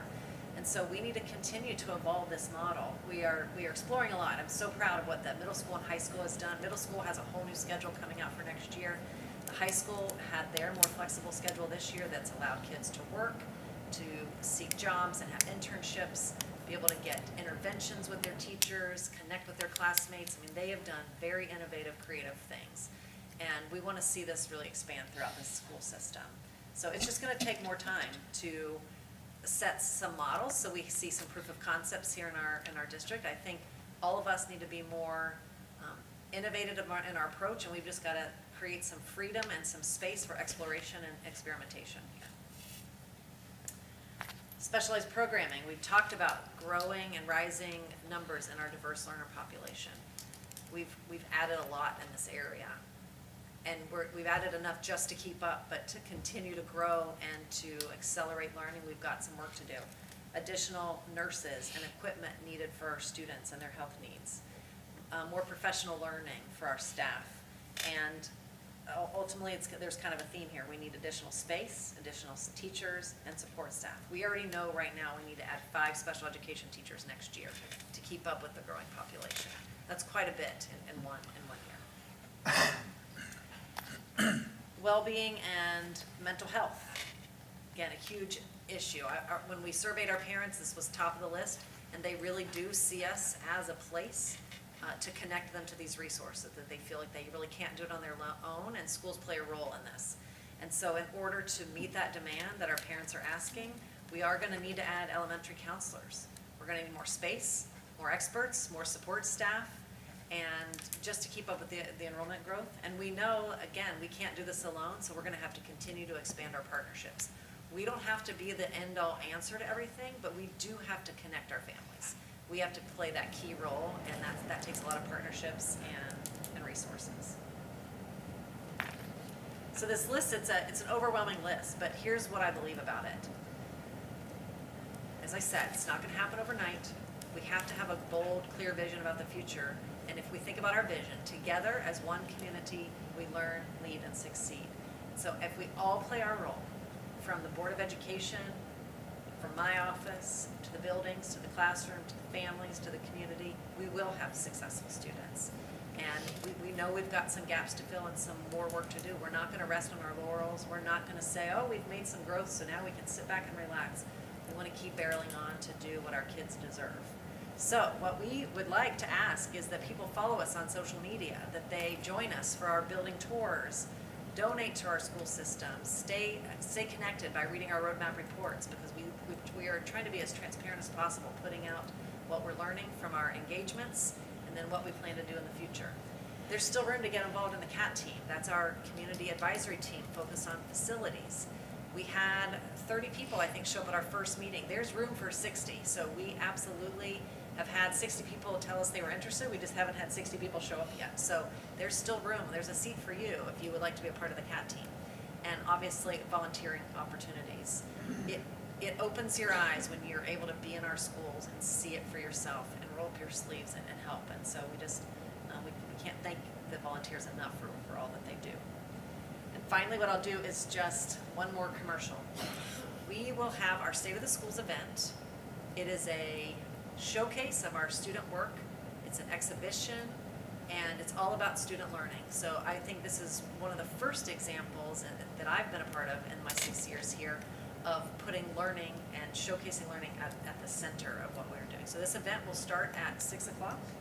It will be a 2-hour event. We will kick it off in the auditorium with a small message from me, and then we will enjoy the festivities. Our students will take the lead, and they will impress your socks off. I will tell you that. So we also want to invite you. We're going to be away from Union Township Hall for the whole month of March. We will be out at Willowville on March 4th. We'll be at Summerside on March 18th. So we really encourage people to come out and see those amazing school buildings and what they are doing inside of them.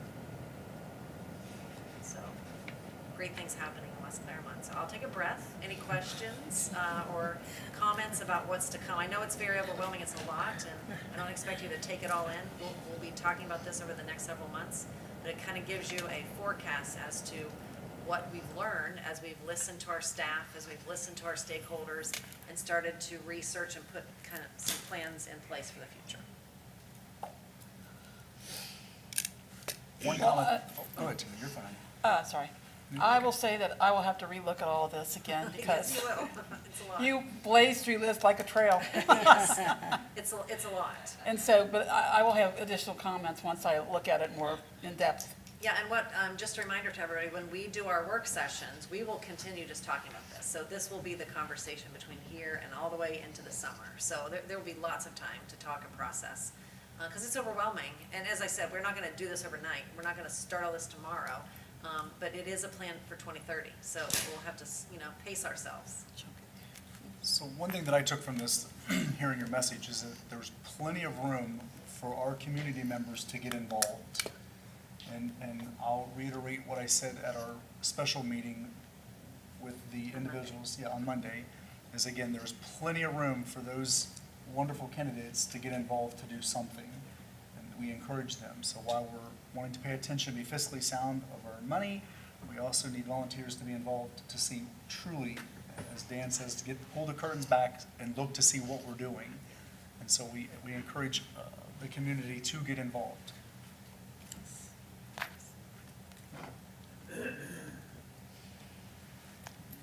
Well, that is it. I'm going to assume no other comments. There's gonna be no other comment. Well, here's what I'll say. In this, this came out in the mail, and so hopefully everybody got their newsletter. It's a way to advertise the State of the School Showcase. All these QR codes are on here, the tours are on here, so I encourage everybody to take a look at this. You guys also at your seats got our welcome packet for kindergarten. Our team did an incredible job welcoming those families. We wanna make sure that every kindergarten family knows that it's time to enroll and get on the train, because we're blazing trails. It's moving quickly, and we want to make sure that they're a part of the excitement. So yeah, that's all I have. Okay. Thank you for that. The next, it looks like here is Board Business 8.01, the appointment of the vacant committee member's position. So David Schauf had a couple positions that he was on. I don't know if it's safe to assume that Michael will take, or does somebody want to move, or we just, I mean, that's fine, Just to just take transition, that'd be okay? That looks like that's a procedural, so we don't need to take a. No, that's good. You can just tell him that's what he's going to do. Okay. He's good. Thank you, Michael. point your finger. Yeah, you're doing it. Make me hit the That'll gavel. work. Okay, thank you. As we keep moving along, we'll go to board comments, 8.02. Just start down here to my left, Mr. Chumley. It's good seeing everyone's face again. It's a short break ahead, but look forward to buckling down and serving for the next 2+ years alongside this fine board, get to know them a little better. Maybe not Ryan, I know enough about him. This school district and this community has been such a blessing to me and my family. It's the least I can do to show up here and serve. So I look forward to doing that for the next 2 years. It looked like there were a lot of great applicants who showed up. So that's great to see people wanting to be part of such a great team we have here. So yeah, thank you. Thank you, Mr. Chumley. Spencer? Just thank everybody for coming out, and I'm glad, Michael, you're back. It's exciting. We're all here together now, so I feel like we're whole now. Yes. So we can move forward, and it is exciting to see all the wonderful things that are be coming out, and seeing I'm excited to see the state of the schools and the whole thing, a big celebration. It'll be fun. My granddaughters will be there, and I'll be there. But this is the first time, right? Yeah, this is the first one we've ever This is the done. first time. There'll be an art show, and there's lots of stuff going on, so I'm excited to be there. Do that. Yes, if everybody comes out. There'll be food. Oh, food's everything. That's good too. That's important. It's always good. I'll be there. Michael's Yes. gonna be there. Thanks again, everyone, for coming. I appreciate your time. Thank you. Same. Congratulations to Megan Lawson on your new book. I'm looking forward to buying it and purchasing it and reading it, and I know it'll be phenomenal. You did a phenomenal job with your interview with the gentleman. I think you blew his socks off. And so I'm proud to have you as a part of this team. I think that bringing you back here from Hamilton County Educational Service Center was a great choice. I've been involved recently, senior night at the West Clermont High School basketball and wrestling. I also was involved at the kindergarten registration, and that was eye-opening. There was a lot of people that attended that, and that made me feel really good that people really want to invest, find out about how their kindergartners going to come to this school district and what they're going to learn, and they'll lead. They're just going to be phenomenal. I really believe that. I've been involved in the CSE team, the CAT team, and I'm glad Mrs. Adams, you're back in town, because a lady that was sitting next to me said, "What's wrong with the gentleman with the clicker? He's clicking through the." She said, "He must think he's home with his wife with the TV remote." Oh, my gosh. And I had to laugh. I said, "Oh, he's okay." Not really.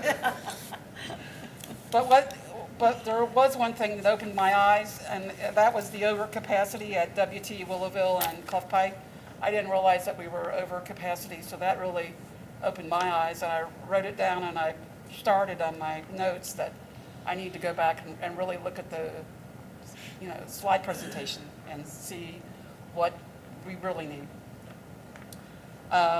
The next thing I want to talk about is Professional Development Day. Thank Mrs. Preston for offering me to come over here. It was a joy. I learned so much in 2 hours and 30 minutes. She's phenomenal. What can I say? But Joe Shaw and Miss Wallace, I forgot to tell you, they're going on the road. Oh, they're good. They're going on the They're road. really They're good. going to have their own road show. So if they're not here one day, you'll know that they're gone. We'll be chasing after them. Exactly. And the program that I saw was Language Essential for Teachers in Reading and Spelling. And you know, I thought this is phenomenal that the kids are going to get this program. They're going to learn so much. There's a phenomenal group of teachers that are in this classroom today. And what a joy it is that people want to learn, they want to lead, they want to succeed, and they want the students to be successful. And I'm honored that they were there. The lady that was sitting next to me was from Holly Hill, and she's like, are you a new teacher? And I said, oh no. I said, oh no. I said, I'm a board member. She's like, great. And she's like, well, do you like being on the board? I said, I really do. I said, I'm really passionate about West Clermont, and I want it to grow. And I want the staff and the teachers to have what they need. And I said, I'm compassionate about being here, and I'm honored that I got an opportunity to come back on the board. I really am. I can say that from the bottom of my heart. And so she said, well, I've been here 23 years. And I said, well, what do you like about where you are? And she said, well, I'm at Holly Hill. And Holly Hill Huskies, we make it happen. And she goes, when my students come in, they're third graders, and she goes, I just give them a hug every day. She said, they come up to me, I need a hug. So she said, I take my time and I give them a hug. She said, a hug to them is what they need right now. And she said, I don't care if I'm teaching, if they need a hug right at that moment, I'm gonna give them a hug. And that says a lot about the teachers that we have here and about how Dr. Foltz has molded the group of teachers that we have, and hopefully they'll continue to stay. I wanted to make sure she wasn't leaving you. She told me no. She had another 10 more years, and I was so grateful. I said, I'm glad that you're going to be here for a while. We look forward to working with you in the near future. So overall, I had a wonderful time, and I'm glad that I got the opportunity to do that. It really meant a lot to me as a board member, and I got to see the teachers that I never usually get to see. So thank you. Sorry it was so long. I have 3 pages, you're fine. I cannot compete with that, I apologize. First thing, before I do forget, because I tend to forget, our next board meeting. Did we forget Jim? Did Jim already get a chance? Sorry, I was just going right down the line, I apologize, Mr. Rudy. Doesn't matter to me. I was just going right down the line. No, you're fine, go, please, I'm sorry. I believe the 4 of us should celebrate the fact that we very efficiently and civilly picked the new board member Monday. It was very eye-opening to me to learn about all these different people. And I'm very confident that Mr. Chumley will get right in our charisma mix now. Because I've worked with him before, I know how he is. Just like you to have him. Don't speak too loud. That's it. So now I am going to read the 3 pages. So again, as I was going to say, is that before I do forget, our West Clermont School Board meeting is going to be March the 4th. It will be our tour will start at 6 p.m. at Willowville, and our meeting will start at 7. And again, to kind of echo what we've been saying, community involvement, it is open to the community, and we encourage the community to come out. Not only the Willowville community, but any community that wants to come out to see what our buildings look like. This presentation was phenomenal. You guys did a great job. This is the part when we sit up here and we talk about transparency. That is what transparency looks like. It's getting that information out there and letting people see what we're talking about. Finances is always a top priority at any aspect of our lives, it seems like. And so, Mr. Romano, again, I appreciate the fact how you can really bring that information to us. Natasha, you and your team, your cabinet team, they never cease to amaze me with the information and how you guys deliver it, and I appreciate what you guys do as well. And thank you guys for always taking your time to show up at our meetings, because I know it's late and you guys could have other things to do, and so I do appreciate all of you guys. Okay. So if I have not missed anything, and I apologize, it's just going down the line. I do not believe we have a reason to go into executive session. Correct. And so with that being said, would someone like, I have a recommendation to make a motion to, thank you, Mr. Chumley, do I have a second? Second. Thank you. Mr. Romano, roll call please. Okay, Mr. Chumley. Yes. Mr. Rudy. Yes. Ms. Sanborn. Yes. Mrs. Spencer. Yes. Mr. Patton. Yes. 5 yes. Thank you.